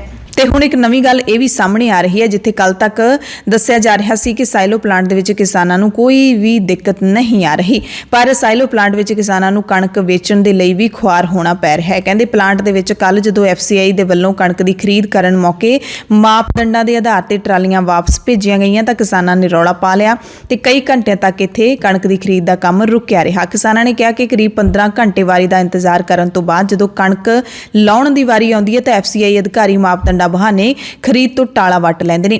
ਉਹਨਾਂ ਕਿਹਾ ਕਿ ਟਰਾਲੀ ਕਤਾਰ ਵਿੱਚ ਲੱਗਣ ਤੋਂ ਪਹਿਲਾਂ ਮਾਪਦੰਡ ਚੈੱਕ ਕੀਤੇ ਜਾਣੇ ਚਾਹੀਦੇ ਨੇ ਤਾਂ ਕਿ ਸਾਨੂੰ ਘੰਟਿਆਂ ਬੱਧੀ ਲਾਈਨਾਂ ਦੇ ਵਿੱਚ ਨਾ ਖੁਆਰ ਹੋਣਾ ਪਵੇ। ਇਸ ਦਰਮਿਆਨ BKU ਕਾਦੀਆਂ ਦੇ ਕਿਸਾਨ ਲੀਡਰ ਕਹਿ ਰਹੇ ਨੇ ਕਿ ਪਲਾਂਟ ਵਿੱਚ ਕਣਕ ਵੇਚਣ ਲਈ ਆੜ੍ਹਤੀਏ ਤੋਂ ਪਰਚੀ ਲਈ ਜਾਂਦੀ ਹੈ ਤੇ FCI ਦੇ ਅਧਿਕਾਰੀਆਂ ਦੀ ਨਿਗਰਾਨੀ ਦੇ ਹੇਠ ਕਣਕ ਵਿਕ ਰਹੀ ਹੈ, ਯਾਨੀ ਕਿ FCI ਚੈੱਕ ਰਾਹੀਂ ਸਿੱਧਾ ਭੁਗਤਾਨ ਕਿਸਾਨ ਦੇ ਖਾਤੇ ਵਿੱਚ ਕਰ ਰਹੀ ਹੈ। ਉਹਨਾਂ ਕਿਹਾ ਕਿ ਗੱਲ ਸਾਫ਼ ਹੈ, ਕੇਂਦਰ ਦੀਆਂ ਨੀਤੀਆਂ ਸਰਕਾਰੀ ਮੰਡੀਆਂ ਨੂੰ ਬੰਦ ਕਰਨ ਤੇ ਕਾਰਪੋਰੇਟ ਘਰਾਣਿਆਂ ਨੂੰ ਲਾਭ ਦੇਣ ਵਾਲੀਆਂ ਨੇ ਤੇ ਇਸ ਜਥੇਬੰਦੀ ਨੇ ਮੰਗ ਕੀਤੀ ਹੈ ਕਿ FCI ਨੂੰ ਆਪਣੇ ਗੋਦਾਮ ਬਣਾਉਣੇ ਚਾਹੀਦੇ ਨੇ। ਤਖ਼ਤ ਸ੍ਰੀ ਦਮਦਮਾ ਸਾਹਿਬ ਤਲਵੰਡੀ ਸਾਬੋ ਵਿਖੇ ਨਿਹੰਗ ਸਿੰਘਾਂ ਦੇ ਮਹੱਲੇ ਨਾਲ ਵਿਸਾਖੀ ਦਾ ਮੇਲਾ ਸ਼ਾਨੋ ਸ਼ੌਕਤ ਨਾਲ ਸਮਾਪਤ ਹੋ ਗਿਆ। ਬੁੱਢਾ ਦਲ ਦੀ ਅਗਵਾਈ ਦੇ ਵਿੱਚ ਨਿਹੰਗ ਸਿੰਘਾਂ ਨੇ ਘੋੜਸਵਾਰੀ, ਕਿੱਲਾ ਪੁੱਟਣ ਅਤੇ ਗੱਤਕੇ ਦੇ ਜੌਹਰ ਦਿਖਾਏ। ਇਸ ਮੌਕੇ ਤਿੱਖੀ ਗਰਮੀ ਹੋਣ ਦੇ ਬਾਵਜੂਦ ਵੱਡੀ ਗਿਣਤੀ ਵਿੱਚ ਸੰਗਤਾਂ ਹੁਮ-ਹੁਮਾ ਕੇ ਪਹੁੰਚੀਆਂ ਹੋਈਆਂ ਸੀ। ਪੰਜਾਬ ਸਰਕਾਰ ਨੇ ਕੱਲ 1.5 ਦਰਜਨ ਪੁਲਿਸ ਅਧਿਕਾਰੀਆਂ ਦੀਆਂ ਬਦਲੀਆਂ ਕੀਤੀਆਂ ਨੇ। ਗ੍ਰਹਿ ਵਿਭਾਗ ਦੇ ਪ੍ਰਮੁੱਖ ਸਕੱਤਰ ਵੱਲੋਂ ਜਾਰੀ ਹੁਕਮਾਂ ਦੇ ਮੁਤਾਬਿਕ ਹੁਣ ਗੁਰਪ੍ਰੀਤ ਸਿੰਘ ਭੁੱਲਰ ਰੂਪਨਗਰ ਰੇਂਜ ਤੇ ਆਈਪੀਐਸ ਅਧਿਕਾਰੀ ਭੂਪਤੀ ਜਲੰਧਰ ਰੇਂਜ ਵਿੱਚ ਡੀਆਈਜੀ ਲਾਏ ਗਏ ਨੇ। ਇਸ ਤਰ੍ਹਾਂ ਹੋਰ ਵੀ ਕਾਫੀ ਜਿਹੜੇ ਅਧਿਕਾਰੀ ਨੇ ਉਹਨਾਂ ਦੀਆਂ ਬਦਲੀਆਂ ਕਰ ਦਿੱਤੀਆਂ ਗਈਆਂ। ਪੰਜਾਬ ਕਾਂਗਰਸ ਦੇ ਵੱਡੇ ਲੀਡਰਾਂ ਦੇ ਵੱਲੋਂ ਵੱਖ-ਵੱਖ ਬੈਠਕਾਂ ਕੀਤੀਆਂ ਜਾ ਰਹੀਆਂ ਨੇ। ਨਵੇਂ ਬਣੇ ਪ੍ਰਧਾਨ ਅਮਰਿੰਦਰ ਸਿੰਘ ਰਾਜਾ ਵੜਿੰਗ ਪੂਰੇ ਪੰਜਾਬ ਦੇ ਵਿੱਚ ਕਾਂਗਰਸੀਆਂ ਨੂੰ ਲਾਮਬੰਦ ਕਰਨ ਦੇ ਵਿੱਚ ਲੱਗੇ ਹੋਏ ਨੇ। ਜਲੰਧਰ ਦੇ ਵਿੱਚ ਪੰਜਾਬ ਵਿਧਾਨ ਸਭਾ ਦੇ ਵਿੱਚ ਵਿਰੋਧੀ ਧਿਰ ਦੇ ਲੀਡਰ ਪ੍ਰਤਾਪ ਸਿੰਘ ਬਾਜਵਾ ਨੇ ਵੱਖਰੀ ਕਾਂਗਰਸੀਆਂ ਦੇ ਨਾਲ ਮੁਲਾਕਾਤ ਕੀਤੀ, ਜਦਕਿ ਨਵਜੋਤ ਸਿੰਘ ਸਿੱਧੂ ਸਮਰਾਲਾ ਪਹੁੰਚੇ ਹੋਏ ਸੀ। ਸਿੱਧੂ ਨੇ ਇੱਥੇ ਦਰਜਨਾਂ ਸਾਬਕਾ ਵਿਧਾਇਕਾਂ ਦੇ ਨਾਲ ਬੰਦ ਕਮਰਾ ਮੀਟਿੰਗ ਕੀਤੀ। ਹਾਲਾਂਕਿ ਕਾਂਗਰਸ ਲੀਡਰ ਇਹ ਦੱਸਣ ਦੀ ਕੋਸ਼ਿਸ਼ ਕਰ ਰਹੇ ਨੇ ਕਿ ਸਾਰੇ ਇਕੱਠੇ ਨੇ, ਪਰ ਇਸ ਤਰ੍ਹਾਂ ਅਲੱਗ-ਅਲੱਗ ਜਿਹੜੀਆਂ ਮੀਟਿੰਗਾਂ ਹੋ ਰਹੀਆਂ ਨੇ ਉਹਨਾਂ ਤੋਂ ਤਾਂ ਇਹੀ ਸੰਕੇਤ ਮਿਲ ਰਹੇ ਨੇ ਕਿ ਕਾਂਗਰਸ ਦੇ ਅੰਦਰ ਹਾਲੇ ਵੀ ਸਭ ਕੁਝ ਠੀਕ ਨਹੀਂ ਹੈ। ਪੰਜਾਬ ਸਮੇਤ 5 ਸੂਬਿਆਂ ਦੀਆਂ ਚੋਣਾਂ ਤੋਂ ਬਾਅਦ ਹੁਣ ਹਿਮਾਚਲ ਦੇ ਵਿੱਚ ਵੀ ਪੂਰਾ ਚੋਣ ਮਾਹੌਲ ਭਖਿਆ ਹੋਇਆ ਹੈ। ਹਿਮਾਚਲ ਦੇ ਮੁੱਖ ਮੰਤਰੀ ਜੈਰਾਮ ਠਾਕੁਰ ਨੇ ਕੱਲ ਸੂਬੇ ਦੇ ਸਥਾਪਨਾ ਦਿਵਸ ਮੌਕੇ ਕਈ ਐਲਾਨ ਕੀਤੇ। ਮੁਫਤ ਬਿਜਲੀ, ਮੁਫਤ ਪਾਣੀ ਤੇ ਬੱਸ ਕਿਰਾਏ ਦੇ ਵਿੱਚ ਛੋਟ ਦੇ ਐਲਾਨ ਕੀਤੇ। ਬੱਸਾਂ ਦੇ ਵਿੱਚ ਬੀਬੀਆਂ ਨੂੰ ਅੱਧੀ ਟਿਕਟ ਦੇਣੀ ਪਏਗੀ, ਯਾਨੀ ਕਿ 50% ਦੀ ਛੋਟ ਦਿੱਤੀ ਗਈ ਹੈ। 125 ਯੂਨਿਟ ਤੱਕ ਮੁਫਤ ਬਿਜਲੀ ਅਤੇ ਦਿਹਾਤੀ ਇਲਾਕਿਆਂ ਵਿੱਚ ਪਾਣੀ ਦੇ ਬਿੱਲ ਖਤਮ ਕਰਨ ਦਾ ਐਲਾਨ ਕੀਤਾ ਹੈ। ਇਸ ਦਰਮਿਆਨ ਆਮ ਆਦਮੀ ਪਾਰਟੀ ਨੇ ਵੀ ਪ੍ਰੈਸ ਕਾਨਫਰੰਸ ਕੀਤੀ। ਦਿੱਲੀ ਦੇ ਡਿਪਟੀ ਸੀਐਮ ਮਨੀਸ਼ ਸਿਸੋਦੀਆ ਨੇ ਕਿਹਾ ਕਿ ਹਿਮਾਚਲ ਪ੍ਰਦੇਸ਼ ਦੀ ਸਰਕਾਰ ਨੇ, ਯਾਨੀ ਕਿ ਬੀਜੇਪੀ ਦੀ ਸਰਕਾਰ ਨੇ ਕੇਜਰੀਵਾਲ ਸਰਕਾਰ ਦੇ ਮਾਡਲ ਦੀ ਨਕਲ ਕੀਤੀ ਹੈ। ਹਰਿਆਣਾ ਦੇ ਵਿੱਚ ਕੱਲ ਇੱਕ ਵੱਡਾ ਹਾਦਸਾ ਵਾਪਰਿਆ। ਪਾਣੀਪਤ ਦੇ ਕਸਬਾ ਇਸਰਾਣਾ ਦੇ ਵਿੱਚ ਦੁਪਹਿਰੇ ਇਹ ਹਾਦਸਾ ਵਾਪਰਿਆ, ਜਿਸ ਦੇ ਵਿੱਚ 3 ਜਣੇ ਜਿਉਂਦੇ ਸੜ ਗਏ। ਹਾਦਸਾ ਰੋਹਤਕ ਕੌਮੀ ਹਾਈਵੇ ਤੇ ਇਸਰਾਣਾ ਦੀ ਨਵੀਂ ਅਨਾਜ ਮੰਡੀ ਨੇੜੇ ਵਾਪਰਿਆ। ਇੱਕ ਕਾਰ ਦੀ ਟਰੱਕ ਨਾਲ ਟੱਕਰ ਹੋਈ, ਜਿਸ ਤੋਂ ਬਾਅਦ ਕਾਰ ਨੂੰ ਅੱਗ ਲੱਗ ਗਈ। ਕਾਰ ਦੇ ਵਿੱਚ ਸਵਾਰ 3 ਜਣੇ ਜਿਉਂਦੇ ਹੀ ਸੜ ਕੇ ਉੱਥੇ ਹੀ ਖਤਮ ਹੋ ਗਏ। ਪ੍ਰਤੱਖਦਰਸ਼ੀ ਦੱਸਦੇ ਨੇ ਕਿ ਟੱਕਰ ਹੁੰਦੇ ਸਾਰ ਹੀ ਕਾਰ ਨੂੰ ਅੱਗ ਲੱਗ ਗਈ, ਕਾਰ ਲੌਕ ਹੋ ਗਈ। 3 ਜਣੇ ਕਾਰ ਦੇ ਅੰਦਰ ਫਸ ਗਏ, ਨਿਕਲ ਨਹੀਂ ਸਕੇ ਤੇ ਦੇਖਦਿਆਂ ਸੜ ਕੇ ਉਹਨਾਂ ਦੀ ਮੌਤ ਹੋ ਗਈ। ਭਾਵੇਂ ਪੁਲਿਸ ਮੌਕੇ ਤੇ ਪਹੁੰਚ ਚੁੱਕੀ ਸੀ, ਅੱਗ ਤੇ ਕਾਬੂ ਵੀ ਪਾਇਆ ਗਿਆ, ਪਰ ਜਦੋਂ ਨੂੰ ਅੱਗ ਬੁਝੀ ਉਦੋਂ ਨੂੰ 3 ਜਣਿਆਂ ਦੀ ਮੌਤ ਹੋ ਚੁੱਕੀ ਸੀ। ਹਾਦਸੇ ਤੋਂ ਬਾਅਦ ਮੁਲਜ਼ਮ ਟਰੱਕ ਚਾਲਕ ਮੌਕੇ ਤੋਂ ਫਰਾਰ ਹੋ ਗਿਆ। ਪੰਜਾਬ ਦੀਆਂ ਖਾਸ ਖਬਰਾਂ ਦੇ ਖਾਸ ਬੁਲੇਟਿਨ ਦੇ ਵਿੱਚ ਹੁਣ ਕੁਝ ਹੋਰ ਖਬਰਾਂ ਤੁਹਾਨੂੰ ਦੱਸ ਦਿੰਦੇ ਹਾਂ। 13 ਤੇ 14 ਅਪ੍ਰੈਲ ਨੂੰ ਹਿਮਾਚਲ ਦੇ ਉੱਪਰਲੇ ਇਲਾਕਿਆਂ ਦੇ ਵਿੱਚ ਸਰਗਰਮ ਪੱਛਮੀ ਗੜਬੜੀ ਦੇ ਕਾਰਨ ਪੰਜਾਬ ਨੂੰ ਗਰਮੀ ਤੋਂ ਥੋੜੀ ਰਾਹਤ ਮਿਲੀ, ਪਰ ਸ਼ੁੱਕਰਵਾਰ ਨੂੰ ਮੌਸਮ ਫਿਰ ਤੋਂ ਗਰਮ ਹੋ ਗਿਆ, ਖਰਾਬ ਹੋ ਗਿਆ। ਗਰਮੀ ਦਾ ਦੌਰ ਮੁੜ ਸ਼ੁਰੂ ਹੋ ਗਿਆ ਤੇ ਪੰਜਾਬ ਦੇ ਵਿੱਚ ਸ਼ੁੱਕਰਵਾਰ ਨੂੰ ਫਿਰ ਹੀਟ ਵੇਵ ਯਾਨੀ ਕਿ ਗਰਮ ਲਹਿਰ ਹੈ ਜਿਹੜੀ ਉਹ ਦੇਖਣ ਨੂੰ ਮਿਲੀ। ਮੌਸਮ ਵਿਭਾਗ ਕਹਿੰਦਾ ਕਿ ਪੂਰੇ ਪੰਜਾਬ ਦੇ ਵਿੱਚ ਹੁਣ ਤਾਪਮਾਨ ਲਗਾਤਾਰ ਵਧੂਗਾ। 17 ਅਪ੍ਰੈਲ ਨੂੰ ਤਾਂ ਬਹੁਤ ਜ਼ਿਆਦਾ ਗਰਮੀ ਹੋਏਗੀ। ਐਤਵਾਰ ਨੂੰ ਦਿਨ ਦਾ ਤਾਪਮਾਨ 3 ਤੋਂ 4 ਡਿਗਰੀ ਸੈਲਸੀਅਸ ਵੱਧ ਜਾਊਗਾ। ਹਾਲਾਂਕਿ ਵਿਸਾਖੀ ਵਾਲੇ ਦਿਨ ਸੂਬੇ ਦੇ ਵਿੱਚ ਦਿਨ ਭਰ ਗਰਮੀ ਰਹੀ, ਪਰ ਸ਼ਾਮ ਨੂੰ ਮੌਸਮ ਸੁਹਾਵਣਾ ਹੋ ਗਿਆ ਸੀ। ਤੇਜ਼ ਹਨੇਰੀ ਦੇ ਵਿਚਾਲੇ ਕੁਝ ਥਾਵਾਂ ਤੇ ਮੀਂਹ ਵੀ ਪਿਆ। ਹਾਲਾਂਕਿ ਮੌਸਮ ਵਿਭਾਗ ਦੇ ਮੁਤਾਬਿਕ ਹੁਣ ਅਗਲੇ 4 ਦਿਨਾਂ ਤੱਕ ਗਰਮੀ ਹੋਰ ਵੀ ਵੱਧ ਜਾਊਗੀ। ਪਿਛਲੇ ਹਫ਼ਤੇ ਦੇ ਨਾਲੋਂ ਵੀ ਜ਼ਿਆਦਾ ਗਰਮੀ ਵੱਧ ਜੂਗੀ। ਸੂਬੇ ਭਰ ਦੇ ਵਿੱਚ ਵੱਧ ਤੋਂ ਵੱਧ ਤਾਪਮਾਨ 39 ਤੋਂ 40 ਡਿਗਰੀ ਦੇ ਦਾਇਰੇ ਵਿੱਚ ਹੈ। ਅੰਮ੍ਰਿਤਸਰ ਦੇ ਵਿੱਚ ਵੱਧ ਤੋਂ ਵੱਧ ਤਾਪਮਾਨ 38.4 ਡਿਗਰੀ ਸੈਲਸੀਅਸ, ਘੱਟੋ ਘੱਟ 18.7 ਡਿਗਰੀ ਸੈਲਸੀਅਸ ਦਰਜ ਕੀਤਾ ਗਿਆ। ਬਠਿੰਡਾ ਦੇ ਵਿੱਚ ਸਭ ਤੋਂ ਵੱਧ ਤਾਪਮਾਨ ਦਰਜ ਕੀਤਾ ਗਿਆ ਹੈ। ਸੋ ਆਉਂਦੇ ਦਿਨਾਂ ਦੇ ਵਿੱਚ ਗਰਮੀ ਬਹੁਤ ਜ਼ਿਆਦਾ ਪੈਣੀ ਹੈ। ਅਸੀਂ ਤੁਹਾਨੂੰ ਸਭ ਨੂੰ ਅਪੀਲ ਕਰਾਂਗੇ ਕਿ ਗਰਮੀ ਤੋਂ ਬਚਣ ਦੇ ਲਈ ਤੁਸੀਂ ਲਗਾਤਾਰ ਪਾਣੀ ਪੀਂਦੇ ਰਹੋ। ਪੀਣ ਵਾਲੀਆਂ ਜਿਹੜੀਆਂ ਚੀਜ਼ਾਂ ਨੇ ਉਹ ਜ਼ਿਆਦਾ ਲਓ, ਠੰਡਕ ਵਾਲੀਆਂ, ਨਿੰਬੂ ਪਾਣੀ ਹੁੰਦਾ ਹੈ, ਜਾਂ ਫਿਰ ਗਰਮੀ ਜਦੋਂ ਲੱਗ ਜਾਂਦੀ ਹੈ ਤਾਂ ਜਿਹੜਾ ਇਸਬਗੋਲ ਦਾ ਬੁਰਾਦਾ ਉਸ ਨੂੰ ਦਹੀਂ ਦੇ ਵਿੱਚ ਪਾ ਕੇ ਲਿਆ ਜਾਂਦਾ ਹੈ। ਸਵੇਰੇ ਉੱਠ ਕੇ ਤੁਸੀਂ ਜਿਹੜਾ ਗੂੰਦ ਕਤੀਰਾ ਹੈ ਉਹਨੂੰ ਰਾਤ ਨੂੰ ਭਿਉਂ ਕੇ ਸਵੇਰੇ ਉੱਠ ਕੇ ਖਾ ਸਕਦੇ ਹੋ ਤਾਂ ਕਿ ਗਰਮੀ ਤੋਂ ਬਚਿਆ ਜਾ ਸਕੇ। ਅਮਰੀਕਾ ਦੇ ਨਿਊਯਾਰਕ ਦੇ ਵਿੱਚ ਜਿਹੜਾ ਸਿੱਖਾਂ ਤੇ ਹਮਲੇ ਹੋਏ ਨੇ ਉਸ ਦੇ ਵਿੱਚ ਇੱਕ ਹੋਰ 19 ਸਾਲ ਦੇ ਨੌਜਵਾਨ ਨੂੰ ਗ੍ਰਿਫਤਾਰ ਕੀਤਾ ਗਿਆ ਹੈ। ਨਿਊਯਾਰਕ ਦੇ ਕੁਈਨਸ ਦੇ ਵਿੱਚ 3 ਸਿੱਖਾਂ ਤੇ ਪਿਛਲੇ 10 ਦਿਨਾਂ ਤੋਂ ਵੀ ਘੱਟ ਸਮੇਂ ਦੇ ਵਿੱਚ ਹਮਲੇ ਹੋਏ ਨੇ ਤੇ ਇਸ ਦੇ ਵਿੱਚ ਇਹਨਾਂ ਕੇਸਾਂ ਦੇ ਵਿੱਚ ਇੱਕ 19 ਸਾਲ ਦਾ ਨੌਜਵਾਨ ਗ੍ਰਿਫਤਾਰ ਕੀਤਾ ਗਿਆ, ਜਿਸ ਨੂੰ ਨਫ਼ਰਤੀ ਅਪਰਾਧ ਦੇ ਦੋਸ਼ਾਂ ਦਾ ਸਾਹਮਣਾ ਕਰਨਾ ਪਊਗਾ। ਬ੍ਰਾਊਨਸਵਿਲੇ ਦੇ ਵਰਨਨ ਡਗਲਸ ਨੂੰ ਬਰੁਕਲਿਨ ਦੇ ਵਿੱਚ ਗ੍ਰਿਫਤਾਰ ਕੀਤਾ ਗਿਆ ਹੈ। ਉਸ ਤੇ ਲੁੱਟ, ਹਮਲਾ ਤੇ ਨਫ਼ਰਤ ਦੇ ਅਪਰਾਧਾਂ ਸਮੇਤ ਕਈ ਦੋਸ਼ ਲਾਏ ਗਏ ਨੇ। ਇਸ ਤੋਂ ਪਹਿਲਾਂ ਮੰਗਲਵਾਰ ਨੂੰ ਹੀ ਰਿਚਮੰਡ ਹਿੱਲ ਇਲਾਕੇ ਵਿੱਚ 2 ਸਿੱਖ ਵਿਅਕਤੀਆਂ ਤੇ ਹਮਲੇ ਤੋਂ ਤੁਰੰਤ ਬਾਅਦ ਪੁਲਿਸ ਨੇ 20 ਸਾਲ ਦੇ ਹਿਜ਼ਕੀਆ ਕੋਲਮੈਨ ਨੂੰ ਗ੍ਰਿਫਤਾਰ ਕਰ ਲਿਆ ਸੀ ਤੇ ਹੁਣ ਇਸ ਕੇਸ ਦੇ ਵਿੱਚ 2 ਗ੍ਰਿਫਤਾਰੀਆਂ ਹੋ ਚੁੱਕੀਆਂ ਨੇ ਤੇ ਹਮਲੇ ਦੇ ਪੀੜਤਾਂ ਦੇ ਨਾਲ ਮੁਲਾਕਾਤ ਕੀਤੀ ਹੈ ਐਸਜੀਪੀਸੀ ਦੇ ਵਧੀਕ ਸਕੱਤਰ ਪਰਮਜੀਤ ਸਿੰਘ ਸਰੋਆ ਨੇ, ਜਿਹੜੇ ਇਸ ਵਕਤ ਅਮਰੀਕਾ ਦੇ ਦੌਰੇ ਤੇ ਹਨ। ਉਹਨਾਂ ਨੇ ਐਸਜੀਪੀਸੀ ਪ੍ਰਧਾਨ ਐਡਵੋਕੇਟ ਹਰਜਿੰਦਰ ਸਿੰਘ ਧਾਮੀ ਦੇ ਨਿਰਦੇਸ਼ਾਂ ਤੇ ਰਿਚਮੰਡ ਹਿੱਲ ਘਟਨਾ ਵਿੱਚ ਜ਼ਖਮੀ ਹੋਏ ਸੱਜਣ ਸਿੰਘ ਨੂੰ ਉਹਨਾਂ ਦੇ ਗ੍ਰਹਿ ਵਿਖੇ ਮਿਲ ਕੇ ਘਟਨਾ ਦੀ ਜਾਣਕਾਰੀ ਵੀ ਲਈ ਅਤੇ ਐਸਜੀਪੀਸੀ ਵੱਲੋਂ ਹਮਦਰਦੀ ਵੀ ਪ੍ਰਗਟ ਕੀਤੀ। ਉਹਨਾਂ ਦੱਸਿਆ ਕਿ ਹਮਲਾ ਕਰਨ ਵਾਲਿਆਂ ਦੇ ਵਿੱਚੋਂ ਇੱਕ ਜਣੇ ਨੂੰ ਗ੍ਰਿਫਤਾਰ ਕੀਤਾ ਜਾ ਚੁੱਕਿਆ ਹੈ। ਪੁਲਿਸ ਵੱਲੋਂ ਕਾਰਵਾਈ ਕੀਤੀ ਜਾ ਰਹੀ ਹੈ। ਪੰਜਾਬ ਦੇ ਵਿੱਚ ਕਣਕ ਦੀ ਖਰੀਦ ਦੇ ਕੀ ਹਾਲਾਤ ਨੇ, ਇਸ ਨਾਲ ਜੁੜੀਆਂ ਖਬਰਾਂ ਤੁਹਾਨੂੰ ਦੱਸ ਦਿੰਦੇ ਹਾਂ ਤੇ ਕਿਸਾਨਾਂ ਦੇ ਨਾਲ ਜੁੜੀਆਂ ਕੁਝ ਹੋਰ ਵੀ ਖਬਰਾਂ ਤੁਹਾਨੂੰ ਦੱਸ ਦਿੰਦੇ ਹਾਂ। ਲਹਿਰਾ ਗਾਗਾ ਪਹੁੰਚੇ ਪੰਜਾਬ ਦੇ ਖਜ਼ਾਨਾ ਮੰਤਰੀ ਹਰਪਾਲ ਸਿੰਘ ਚੀਮਾ ਨੇ ਦਾਅਵਾ ਕੀਤਾ ਹੈ ਕਿ ਕਣਕ ਦੇ ਝਾੜ ਬਾਰੇ ਸਰਕਾਰ ਚਿੰਤਿਤ ਹੈ, ਪਰ ਕਿਸਾਨਾਂ ਦਾ ਇੱਕ ਇੱਕ ਦਾਣਾ ਅਸੀਂ ਖਰੀਦਾਂਗੇ। ਹਰਪਾਲ ਸਿੰਘ ਚੀਮਾ ਨੇ ਪਿੰਡ ਛਾਜਲੀ ਦੇ ਵਿੱਚ ਅਨਾਜ ਮੰਡੀ ਦਾ ਦੌਰਾ ਕੀਤਾ ਅਤੇ ਦਾਅਵਾ ਕੀਤਾ ਕਿ ਮੰਡੀਆਂ ਵਿੱਚ ਕਣਕ ਦੀ ਖਰੀਦ ਬਿਲਕੁਲ ਸਹੀ ਚੱਲ ਰਹੀ ਹੈ। ਕਣਕ ਦਾ ਝਾੜ ਕਹਿੰਦੇ ਕੁਦਰਤੀ ਤੌਰ ਤੇ ਘਟਿਆ ਹੈ, ਇਸ ਬਾਰੇ ਅਸੀਂ ਚਿੰਤਿਤ ਵੀ ਹਾਂ, ਪਰ ਇਹਦੇ ਵਿੱਚ ਕੀ ਕਰ ਸਕਦੇ ਹਾਂ ਜਦੋਂ ਕੁਦਰਤੀ ਕਰੋਪੀ ਆ ਜਾਂਦੀ ਹੈ। ਪਰ ਸਾਡਾ ਜਿਹੜਾ ਫਰਜ਼ ਬਣਦਾ ਹੈ ਕਣਕ ਖਰੀਦਣ ਦਾ, ਉਹ ਅਸੀਂ ਪੂਰੀ ਖਰੀਦਾਂਗੇ, ਇੱਕ ਇੱਕ ਦਾਣਾ ਖਰੀਦਾਂਗੇ। ਕੇਂਦਰੀ ਖਰੀਦ ਏਜੰਸੀ FCI ਨੇ ਕਹਿੰਦੇ ਕਣਕ ਦੇ ਮਿਆਰ ਬਾਰੇ ਕੁਝ ਸ਼ੱਕ ਜ਼ਾਹਿਰ ਕੀਤਾ ਹੈ, ਇਸ ਕਰਕੇ ਹੁਣ ਪੰਜਾਬ ਦੀਆਂ ਮੰਡੀਆਂ ਵਿੱਚ ਟੀਮ ਨੇ ਸਰਵੇ ਵੀ ਕਰ ਲਿਆ ਤੇ ਜਿਵੇਂ ਹੀ ਕੇਂਦਰ ਸਰਕਾਰ ਆਪਣੀ ਰਿਪੋਰਟ ਪੇਸ਼ ਕਰੇਗੀ ਉਸ ਤੋਂ ਬਾਅਦ ਕਿਸਾਨਾਂ ਦੇ ਨੁਕਸਾਨ ਬਾਰੇ ਵੀ ਅਸੀਂ ਸੋਚਾਂਗੇ। ਜ਼ਿਆਦਾ ਧੁੱਪ ਪੈਣ ਕਾਰਨ ਕਹਿੰਦੇ ਕਣਕ ਦੇ ਦਾਣੇ ਪਤਲੇ ਪੈ ਗਏ ਨੇ ਤੇ ਕੁਦਰਤੀ ਹੋਇਆ, ਕਿਸੇ ਨੇ ਜਾਣਬੁੱਝ ਕੇ ਨਹੀਂ ਕੀਤਾ। ਅਸੀਂ ਸਾਰੇ ਹਾਲਾਤਾਂ ਦੇ ਨਾਲ ਨਜਿੱਠਾਂਗੇ। ਹਰਪਾਲ ਸਿੰਘ ਚੀਮਾ ਨੇ ਕੁਝ ਹੋਰ ਮੁੱਦਿਆਂ ਤੇ ਵੀ ਗੱਲਬਾਤ ਕੀਤੀ। 18 ਕਰੋੜ ਰੁਪਏ ਦੀਆਂ ਗੱਡੀਆਂ ਖਰੀਦਣ ਬਾਰੇ ਉਹਨਾਂ ਨੇ ਦਾਅਵਾ ਕੀਤਾ ਕਿ ਨਾ ਤਾਂ ਟਰਾਂਸਪੋਰਟ ਵਿਭਾਗ ਨੇ ਕੋਈ ਚਿੱਠੀ ਲਿਖੀ ਹੈ, ਨਾ ਹੀ ਗੱਡੀਆਂ ਖਰੀਦੀਆਂ ਜਾ ਰਹੀਆਂ ਨੇ, ਇਹ ਸਾਰੀਆਂ ਅਫਵਾਹਾਂ ਨੇ। ਤੇ ਕੈਬਨਿਟ ਮੰਤਰੀ ਹਰਪਾਲ ਸਿੰਘ ਚੀਮਾ ਨੇ ਸਿੱਧੂ ਮੂਸੇਵਾਲੇ ਦੇ ਗਾਣੇ ਬਾਰੇ ਵੀ ਬਿਆਨ ਦਿੱਤਾ ਅਤੇ ਕਿਹਾ ਕਿ ਸਿੱਧੂ ਮੂਸੇਵਾਲਾ ਨੌਜਵਾਨਾਂ ਨੂੰ ਗੁੰਮਰਾਹ ਕਰਨ ਵਾਲੇ ਗਾਣੇ ਗਾਉਂਦਾ ਹੈ। ਆਉਂਦੇ ਦਿਨਾਂ ਦੇ ਵਿੱਚ ਅਸੀਂ ਪੰਜਾਬ ਦੇ ਵਿੱਚ ਅਜਿਹੇ ਗਾਣਿਆਂ ਨੂੰ ਸਖਤੀ ਦੇ ਨਾਲ ਨਜਿੱਠਾਂਗੇ। ਜਦੋਂ ਸਿੱਧੂ ਮੂਸੇਵਾਲਾ ਜਿਹੜਾ ਪਹਿਲਾਂ ਗਾਣੇ ਗਾਉਂਦਾ ਸੀ, ਸਭ ਨੂੰ ਪਤਾ ਗਾ ਕਿ ਉਹ ਕਈ ਇਸ ਤਰ੍ਹਾਂ ਦੇ ਉਹਨਾਂ ਦੇ ਗਾਣੇ ਨੇ ਜਿਹੜੇ ਵਿਵਾਦਤ ਨੇਗੇ, ਜਿਹੜੇ ਸਾਡੇ ਨੌਜਵਾਨਾਂ ਨੂੰ ਗੁੰਮਰਾਹ ਕਰਦੇ ਨੇ। ਸੋ ਅਸੀਂ ਤਾਂ ਪਹਿਲਾਂ ਸਰਕਾਰ ਨੇ ਫੈਸਲਾ ਕੀਤਾਗਾ ਕਿ ਕੋਈ ਵੀ ਗਾਣਾ ਹਥਿਆਰਾਂ ਵਾਲਾ ਗਾ, ਕੋਈ ਵੀ ਜਿਹੜਾ ਸਮਾਜ ਵਿਰੋਧੀ ਗਾਣਾ ਗਾ, ਉਹ ਨਹੀਂ ਚੱਲਣ ਦਿੱਤਾ ਜਾਊਗਾ। ਸਾਡੇ ਸਮਾਜ ਨੂੰ ਅਸੀਂ ਅੱਛੀ ਸੇਧ ਦੇਣੀ ਆ, ਸਾਡੇ ਬੱਚਿਆਂ ਨੂੰ ਅਸੀਂ ਅੱਗੇ ਲੈ ਕੇ ਜਾਣਾਗਾ। ਸੋ ਜਿਹੜੇ ਸਮਾਜ ਵਿਰੋਧੀ ਗਾਣੇ ਨੇ। ਉਧਰ ਕਿਸਾਨਾਂ ਦੇ ਲਈ ਇੱਕ ਰਾਹਤ ਵਾਲੀ ਤੇ ਖੁਸ਼ੀ ਵਾਲੀ ਗੱਲ ਇਹ ਹੈ ਕਿ ਮਿਸਰ ਨੇ ਭਾਰਤ ਨੂੰ ਕਣਕ ਸਪਲਾਇਰ ਦੇ ਵਜੋਂ ਮਾਨਤਾ ਦੇ ਦਿੱਤੀ ਹੈ। ਕੇਂਦਰੀ ਵਣਜ ਤੇ ਉਦਯੋਗ ਮੰਤਰੀ ਪੀਯੂਸ਼ ਗੋਇਲ ਨੇ ਇਸ ਦੀ ਜਾਣਕਾਰੀ ਦਿੱਤੀ ਹੈ ਕਿ ਭਾਰਤ ਨੂੰ ਮਿਸਰ ਨੇ ਕਣਕ ਸਪਲਾਇਰ ਵਜੋਂ ਮਨਜ਼ੂਰੀ ਦੇ ਦਿੱਤੀ ਹੈ। ਟਵਿੱਟਰ ਤੇ ਉਹਨਾਂ ਨੇ ਜਾਣਕਾਰੀ ਦਿੱਤੀ ਹੈ ਕਿ ਭਾਰਤੀ ਕਿਸਾਨ ਦੁਨੀਆ ਭਰ ਨੂੰ ਭੋਜਨ ਦੇ ਰਹੇ ਨੇ। ਇਸੇ ਕੜੀ ਨੂੰ ਅੱਗੇ ਜੋੜਦਿਆਂ ਮਿਸਰ ਨੇ ਹੁਣ ਭਾਰਤ ਨੂੰ ਕਣਕ ਦੇ ਸਪਲਾਇਰ ਵਜੋਂ ਮਾਨਤਾ ਦਿੱਤੀ ਹੈ। ਉਹਨਾਂ ਕਿਹਾ ਕਿ ਪ੍ਰਧਾਨ ਮੰਤਰੀ ਨਰਿੰਦਰ ਮੋਦੀ ਦੀ ਸਰਕਾਰ ਦੇ ਸਹੀ ਕਦਮਾਂ ਕਰਕੇ ਅਜਿਹਾ ਸੰਭਵ ਹੋ ਸਕਿਆ। ਪੰਜਾਬ ਕਾਂਗਰਸ ਦੇ ਸਾਬਕਾ ਪ੍ਰਧਾਨ ਨਵਜੋਤ ਸਿੰਘ ਸਿੱਧੂ ਨੇ ਕਿਸਾਨਾਂ ਦੇ ਲਈ ਮੋਦੀ ਸਰਕਾਰ ਅਤੇ ਭਗਵੰਤ ਸਿੰਘ ਮਾਨ ਦੀ ਸਰਕਾਰ ਤੋਂ ਇੱਕ ਵੱਡੀ ਮੰਗ ਕੀਤੀ ਹੈ, ਜਿਸ ਨੂੰ ਸੁਣ ਕੇ ਕਿਸਾਨ ਗਦ-ਗਦ ਹੋ ਉੱਠਣਗੇ।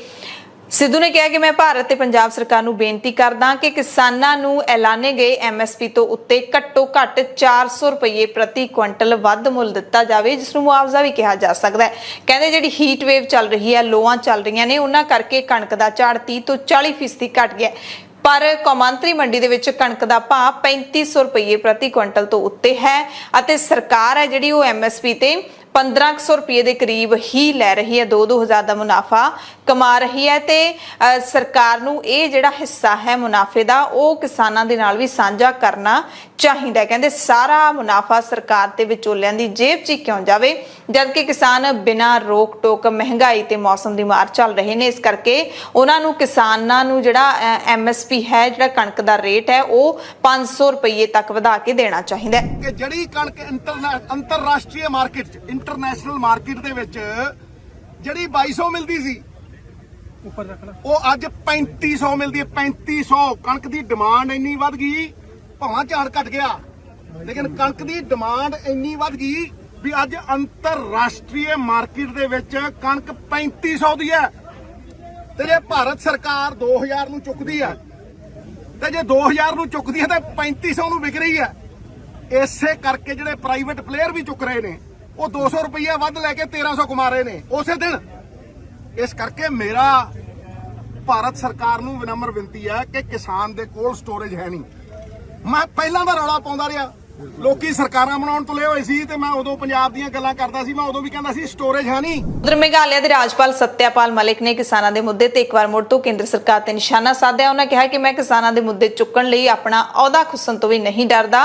ਕਹਿੰਦੇ ਮੈਂ ਖੁਦ ਇੱਕ ਕਿਸਾਨ ਹਾਂ ਤੇ ਮੇਰੀ ਸਿਆਸੀ ਸਿਖਲਾਈ ਸਾਬਕਾ ਪ੍ਰਧਾਨ ਮੰਤਰੀ ਚੌਧਰੀ ਚਰਨ ਸਿੰਘ ਦੀ ਅਗਵਾਈ ਵਿੱਚ ਹੋਈ ਹੈ, ਜਿਹੜੇ ਮੰਨਦੇ ਸੀ ਕਿ ਜੇ ਤੁਸੀਂ ਕਿਸਾਨਾਂ ਲਈ ਕੁਝ ਛੱਡਣਾ ਚਾਹੁੰਦੇ ਹੋ ਤਾਂ ਛੱਡ ਦਿਓ, ਪਰ ਉਹਨਾਂ ਲਈ ਲੜੋ ਤੇ ਆਵਾਜ਼ ਬੁਲੰਦ ਕਰੋ। ਤੇ ਰਾਜਪਾਲ ਸਤਿਆਪਾਲ ਮਲਿਕ ਪਹਿਲਾਂ ਵੀ ਖੇਤੀ ਕਾਨੂੰਨਾਂ ਨੂੰ ਲੈ ਕੇ ਕੇਂਦਰ ਸਰਕਾਰ ਤੇ ਪ੍ਰਧਾਨ ਮੰਤਰੀ ਨਰਿੰਦਰ ਮੋਦੀ ਦੀ ਕਈ ਵਾਰੀ ਆਲੋਚਨਾ ਕਰ ਚੁੱਕੇ ਨੇ। ਕਿਸਾਨੀ ਸੰਘਰਸ਼ ਲੜਨ ਵਾਲੇ ਲੀਡਰ ਗੁਰਨਾਮ ਸਿੰਘ ਚੜੂਨੀ ਨੇ ਕੇਂਦਰ ਸਰਕਾਰ ਦੀਆਂ ਏਜੰਸੀਆਂ ਤੋਂ ਕਿਸਾਨਾਂ ਤੇ ਦਰਜ ਕੇਸਾਂ ਨੂੰ ਵਾਪਸ ਕਰਵਾਉਣ ਲਈ ਕੇਂਦਰੀ ਗ੍ਰਹਿ ਮੰਤਰੀ ਅਮਿਤ ਸ਼ਾਹ ਨੂੰ ਚਿੱਠੀ ਲਿਖੀ ਹੈ। ਚੜੂਨੀ ਨੇ ਕਿਹਾ ਕਿ 9 ਦਸੰਬਰ 2021 ਨੂੰ ਕੇਂਦਰ ਸਰਕਾਰ ਨੇ ਲਿਖਤੀ ਸਮਝੌਤੇ ਦੇ ਵਿੱਚ ਕੇਸ ਵਾਪਸ ਲੈਣ ਦਾ ਵਾਅਦਾ ਕੀਤਾ ਸੀ, ਪਰ ਹਲੇ ਤੱਕ ਵਾਪਸ ਨਹੀਂ ਹੋਏ। ਇਹ ਛੇਤੀ ਵਾਪਸ ਲਵੋ। ਭਾਰਤ ਦੀਆਂ ਵੱਖ-ਵੱਖ ਜੇਲ੍ਹਾਂ ਦੇ ਵਿੱਚ ਬੰਦ ਸਜ਼ਾ ਪੂਰੀ ਕਰ ਚੁੱਕੇ ਬੰਦੀ ਸਿੰਘਾਂ ਦੀ ਰਿਹਾਈ ਨੂੰ ਲੈ ਕੇ ਹਵਾਰਾ ਕਮੇਟੀ ਦੇ ਵਫਦ ਨੇ ਪੰਜਾਬ ਦੇ ਰਾਜਪਾਲ ਬਨਵਾਰੀ ਲਾਲ ਪੁਰੋਹਿਤ ਦੇ ਨਾਲ ਮੁਲਾਕਾਤ ਕੀਤੀ ਹੈ। ਵਫਦ ਨੇ 12 ਬੰਦੀ ਸਿੰਘਾਂ ਦੀ ਰਿਹਾਈ ਦੀ ਮੰਗ ਕੀਤੀ ਹੈ ਤੇ ਇਸ ਮੰਗ ਤੋਂ ਬਾਅਦ ਰਾਜਪਾਲ ਪੁਰੋਹਿਤ ਨੇ ਕਿਹਾ ਕਿ ਮਾਮਲਾ ਮੇਰੇ ਅਧਿਕਾਰ ਖੇਤਰ ਵਿੱਚ ਨਹੀਂ ਆਉਂਦਾ, ਇਸ ਕਰਕੇ ਫਾਈਲ ਦੇਸ਼ ਦੇ ਰਾਸ਼ਟਰਪਤੀ ਨੂੰ ਭੇਜੀ ਜਾਵੇਗੀ। ਮੁਲਾਕਾਤ ਤੋਂ ਬਾਅਦ ਵਫਦ ਦੇ ਇੱਕ ਮੈਂਬਰ ਤੇ ਜਥੇਦਾਰ ਹਵਾਰਾ ਦੇ ਧਰਮਪਿਤਾ ਗੁਰਚਰਨ ਸਿੰਘ ਨੇ ਪੱਤਰਕਾਰਾਂ ਨੂੰ ਦੱਸਿਆ ਕਿ ਉਹਨਾਂ ਨੇ ਪੰਜਾਬ ਦੇ ਰਾਜਪਾਲ ਕੋਲ ਸਜ਼ਾ ਪੂਰੀ ਕਰ ਚੁੱਕੇ 12 ਬੰਦੀ ਸਿੰਘਾਂ ਦੀ ਰਿਹਾਈ ਦੀ ਮੰਗ ਰੱਖੀ ਹੈ। ਇਸ ਤੋਂ ਪਹਿਲਾਂ 11 ਜਨਵਰੀ ਨੂੰ ਵੀ ਬੰਦੀ ਸਿੰਘਾਂ ਦੀ ਰਿਹਾਈ ਲਈ ਸ਼੍ਰੀ ਫਤਿਹਗੜ੍ਹ ਸਾਹਿਬ ਤੋਂ ਚੰਡੀਗੜ੍ਹ ਤੱਕ ਇੱਕ ਵੱਡਾ ਮਾਰਚ ਕੱਢਿਆ ਗਿਆ ਸੀ। ਉਦੋਂ ਵੀ ਕਹਿੰਦੇ ਉਹਨਾਂ ਦੇ ਵਫਦ ਦੀ ਰਾਜਪਾਲ ਦੇ ਨਾਲ ਮੁਲਾਕਾਤ ਹੋਈ ਸੀ ਤੇ ਮੁਲਾਕਾਤ ਦਰਮਿਆਨ ਰਾਜਪਾਲ ਨੇ ਵਾਅਦਾ ਕੀਤਾ ਸੀ ਕਿ ਬੰਦੀ ਸਿੰਘਾਂ ਦੀ ਰਿਹਾਈ ਉਹ ਛੇਤੀ ਤੋਂ ਛੇਤੀ ਕਰਵਾਉਣਗੇ, ਪਰ ਹੁਣ ਚੌਥਾ ਮਹੀਨਾ ਆ ਗਿਆ ਤੇ ਹੁਣ ਉਹਨਾਂ ਨੇ ਕਹਿ ਦਿੱਤਾ ਹੈ ਕਿ ਮਾਮਲਾ ਮੇਰੇ ਅਧਿਕਾਰ ਖੇਤਰ ਦੇ ਵਿੱਚ ਨਹੀਂ ਹੈ। जो हमारे बंदी सिंह हैं सामने देख के तकरीबन उनको उम्र कैद कोर्ट से हुई थी, पर वो उसके बावजूद भी इतनी सजाएं काट चुके कि 25, 27, 28 साल काट चुके, पर उनकी रिहाई नहीं हो रही कोई। हमने 11 जनवरी को एक मार्च निकाला था श्री फतेहगढ़ साहब से चंडीगढ़ तक। उस दिन हमारी गवर्नर साहब से मीटिंग हुई थी। उनने हमारे से वादा किया था कि जो सजाएं पूरी कर चुके हैं उनकी रिहाई है, जो बनती रिहाई है, मैं जल्दी से शीघ्र उनकी रिहाई कराऊंगा। पर आज हम उसके बारे में गवर्नर साहब से मिले हैं। गवर्नर साहब ने क्या भी ये मेरे अधिकार क्षेत्र से बाहर है, पर फिर मैं अब उसकी रिकमेंडेशन बनाकर राष्ट्रपति साहब को भेज दी। आप उनसे मिल लेना। आने वाले दिनों में हम उनको मिलने की कोशिश करें। ਪੰਜਾਬ ਦੇ ਵਿੱਚ ਆਮ ਆਦਮੀ ਪਾਰਟੀ ਦੀ ਸਰਕਾਰ ਨੂੰ 1 ਮਹੀਨਾ ਹੋ ਗਿਆ ਤੇ 1 ਮਹੀਨੇ ਦੀ ਕਾਰਗੁਜ਼ਾਰੀ ਤੇ ਹਾਲੇ ਸਰਕਾਰ ਨੇ ਤਾਂ ਕੁਝ ਨਹੀਂ ਕਿਹਾ, ਪਰ ਵਿਰੋਧੀ ਧਿਰਾਂ ਨੇ ਜਿਹੜੀਆਂ ਉਹ ਜ਼ਰੂਰ ਬੋਲ ਰਹੀਆਂ ਨੇ। ਸ਼੍ਰੋਮਣੀ ਅਕਾਲੀ ਦਲ ਦੇ ਸੀਨੀਅਰ ਲੀਡਰ ਤੇ ਬੁਲਾਰੇ ਡਾਕਟਰ ਦਲਜੀਤ ਸਿੰਘ ਚੀਮਾ ਨੇ ਕਿਹਾ ਕਿ ਪੰਜਾਬ ਦੇ ਵਿੱਚ ਆਮ ਆਦਮੀ ਪਾਰਟੀ ਦੀ ਸਰਕਾਰ ਬਣਨ ਤੋਂ 1 ਮਹੀਨਾ ਬਾਅਦ ਵੀ ਸੂਬੇ ਦੇ ਵਿੱਚ ਇਹਨਾਂ ਦੀ ਸਰਕਾਰ ਦੀ ਕੋਈ ਖਾਸ ਪ੍ਰਾਪਤੀ ਨਹੀਂ ਹੈ। ਕਹਿੰਦੇ ਪ੍ਰਾਪਤੀ ਦੀ ਗੱਲ ਤਾਂ ਛੱਡ ਹੀ ਦਿਓ, ਇਹਨਾਂ ਦੀ ਤਾਂ ਹਾਲੇ ਤੱਕ ਕੈਬਨਿਟ ਵੀ ਪੂਰੀ ਨਹੀਂ ਹੋਈ। ਉਹਨਾਂ ਨੇ ਪਾਰਟੀ ਤੇ ਸਰਕਾਰ ਤੇ ਵੀ ਇਲਜ਼ਾਮ ਲਾਇਆ ਕਿ ਵੋਟਾਂ ਤੋਂ ਪਹਿਲਾਂ ਕੀਤੇ ਹੋਏ ਆਪਣੇ ਸਾਰੇ ਵਾਅਦੇ ਪੂਰੇ ਕਰਨ ਦੇ ਵਿੱਚ ਆਮ ਆਦਮੀ ਪਾਰਟੀ ਦੀ ਸਰਕਾਰ ਨਾਕਾਮ ਰਹੀ ਹੈ, ਹਰ ਮੁਕਾਮ ਤੇ ਫੇਲ ਸਾਬਿਤ ਹੋਈ ਹੈ। ਰਾਜ ਸਭਾ ਦੇ ਵਿੱਚ ਗੈਰ ਪੰਜਾਬੀਆਂ ਨੂੰ ਭੇਜਣ ਨੂੰ ਉਹਨਾਂ ਨੇ ਪੰਜਾਬੀਆਂ ਦੇ ਨਾਲ ਅਨਿਆਂ ਦੱਸਿਆ ਤੇ ਪੰਜਾਬ ਦੇ ਵਿੱਚ ਅਮਨ ਕਾਨੂੰਨ ਦੀ ਸਥਿਤੀ, ਚੰਡੀਗੜ੍ਹ ਸਮੇਤ BSF ਦੇ ਮੁੱਦੇ ਤੇ ਵੀ ਆਮ ਆਦਮੀ ਪਾਰਟੀ ਦੀ ਸਰਕਾਰ ਨੂੰ ਚੀਮਾ ਨੇ ਘੇਰਿਆ। ਬਸ ਇੰਨੀ ਵੀ ਪ੍ਰਾਪਤੀ ਨਜ਼ਰ ਆਉਂਦੀ ਹੈ ਕਿ 1 ਮਹੀਨਾ ਪੂਰਾ ਹੋ ਗਿਆ, ਕੋਈ ਵੱਡੀ ਪੋਜ਼ਿਟਿਵ ਡਿਵੈਲਪਮੈਂਟ 1 ਮਹੀਨੇ ਦੇ ਵਿੱਚ ਇਸ ਸਰਕਾਰ ਦੀ ਨਜ਼ਰ ਨਹੀਂ। ਪਹਿਲੀ ਤਾਂ ਗੱਲ ਹੈ 1 ਮਹੀਨਾ ਹੋ ਗਿਆ, ਹਾਲੇ ਕੈਬਨਿਟ ਹੀ ਪੂਰੀ ਨਹੀਂ ਬਣੀ। ਜੇ ਕੈਬਨਿਟ ਹੀ ਪੂਰੀ ਨਹੀਂ ਬਣਾ ਸਕੇ ਬੜਾ ਵੱਡਾ ਕੁਐਸਚਨ ਮਾਰਕ ਹੈ।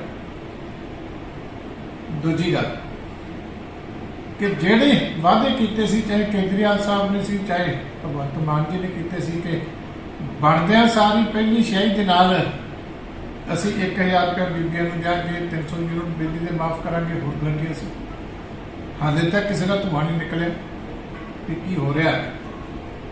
ਉੱਥੇ ਵੀ ਸਰਕਾਰ ਮੈਂ ਕਹਿ ਸਕਦਾ ਕਿ ਫੇਲ ਹੋਈ ਹੈ। ਬੀਜੇਪੀ ਲੀਡਰ ਵਿਜੇ ਸਾਂਪਲਾ ਨੇ ਵੀ 1 ਮਹੀਨੇ ਦੀ ਕਾਰਗੁਜ਼ਾਰੀ ਤੇ ਬਿਆਨ ਦਿੱਤਾ ਹੈ। ਉਹਨਾਂ ਕਿਹਾ ਕਿ ਅਸਫਲ ਸਰਕਾਰ ਦਾ ਪਹਿਲਾ ਅਸਫਲ ਮਹੀਨਾ ਸਮਾਪਤ ਹੋ ਗਿਆ। ਟਵੀਟ ਕਰਕੇ ਸਾਂਪਲਾ ਨੇ ਕਿਹਾ ਕਿ ਭ੍ਰਿਸ਼ਟਾਚਾਰ, ਗੈਂਗਵਾਰ, ਬੇਰੁਜ਼ਗਾਰ ਅਧਿਆਪਕਾਂ ਦਾ ਧਰਨਾ, ETT ਅਧਿਆਪਕਾਂ ਦਾ ਧਰਨਾ, ਕਿਸਾਨਾਂ ਤੇ ਲਾਠੀਚਾਰਜ, ਕਿਸਾਨਾਂ ਦੇ ਬਿਜਲੀ ਕੱਟਾਂ ਨੂੰ ਲੈ ਕੇ ਧਰਨੇ ਪ੍ਰਦਰਸ਼ਨ ਦੇ ਨਾਲ ਆਮ ਆਦਮੀ ਪਾਰਟੀ ਦੀ ਅਸਫਲ ਸਰਕਾਰ ਦਾ ਪਹਿਲਾ ਸਫਲ ਮਹੀਨਾ ਸਮਾਪਤ ਹੋਇਆ ਤੇ 1 ਮਹੀਨਾ ਪੂਰਾ ਹੋਣ ਤੇ ਪੰਜਾਬ ਦੇ ਮੁੱਖ ਮੰਤਰੀ ਭਗਵੰਤ ਸਿੰਘ ਮਾਨ 16 ਅਪ੍ਰੈਲ ਨੂੰ ਪੰਜਾਬੀਆਂ ਨੂੰ ਇੱਕ ਵੱਡਾ ਤੋਹਫਾ ਦੇਣ ਦਾ ਦਾਅਵਾ ਵੀ ਕਰ ਰਹੇ ਨੇ। ਵੱਡੀ ਖੁਸ਼ਖਬਰੀ ਸੁਣਾਉਣ ਦਾ ਐਲਾਨ ਇੱਕ ਪਾਸੇ ਉਹਨਾਂ ਨੇ ਕੀਤਾ ਹੈ ਤੇ ਇਹ ਜਿਹੜੀ ਵੱਡੀ ਖੁਸ਼ਖਬਰੀ 300 ਯੂਨਿਟ ਮੁਫਤ ਬਿਜਲੀ ਵਾਲੀ ਹੀ ਮੰਨੀ ਜਾ ਰਹੀ ਹੈ। ਦੂਸਰੇ ਪਾਸੇ ਇਸ ਮੁੱਦੇ ਤੇ ਕਾਂਗਰਸ ਵਿਧਾਇਕ ਸੁਖਪਾਲ ਖਹਿਰਾ ਨੇ ਪੰਜਾਬ ਤੇ ਦਿੱਲੀ ਦੇ ਮੁੱਖ ਮੰਤਰੀ ਭਗਵੰਤ ਸਿੰਘ ਮਾਨ ਅਤੇ ਅਰਵਿੰਦ ਕੇਜਰੀਵਾਲ ਤੇ ਨਿਸ਼ਾਨਾ ਸਾਧਿਆ। ਖਹਿਰਾ ਨੇ ਕਿਹਾ ਕਿ ਅਰਵਿੰਦ ਕੇਜਰੀਵਾਲ ਤੇ ਭਗਵੰਤ ਮਾਨ ਗਰੀਬਾਂ ਨੂੰ 300 ਯੂਨਿਟ ਮੁਫਤ ਬਿਜਲੀ ਦੇਣ ਦੀ ਗਰੰਟੀ ਪੂਰੀ ਕਰਨ। ਖਹਿਰਾ ਨੇ ਕਿਹਾ ਉਮੀਦ ਹੈ ਕਿ ਭਗਵੰਤ ਮਾਨ ਦੀ ਸਰਕਾਰ 27 ਲੱਖ ਪਰਿਵਾਰਾਂ ਨੂੰ ਵਾਂਝਾ ਨਹੀਂ ਰੱਖੇਗੀ ਜੋ ਪਹਿਲਾਂ ਹੀ 200 ਯੂਨਿਟ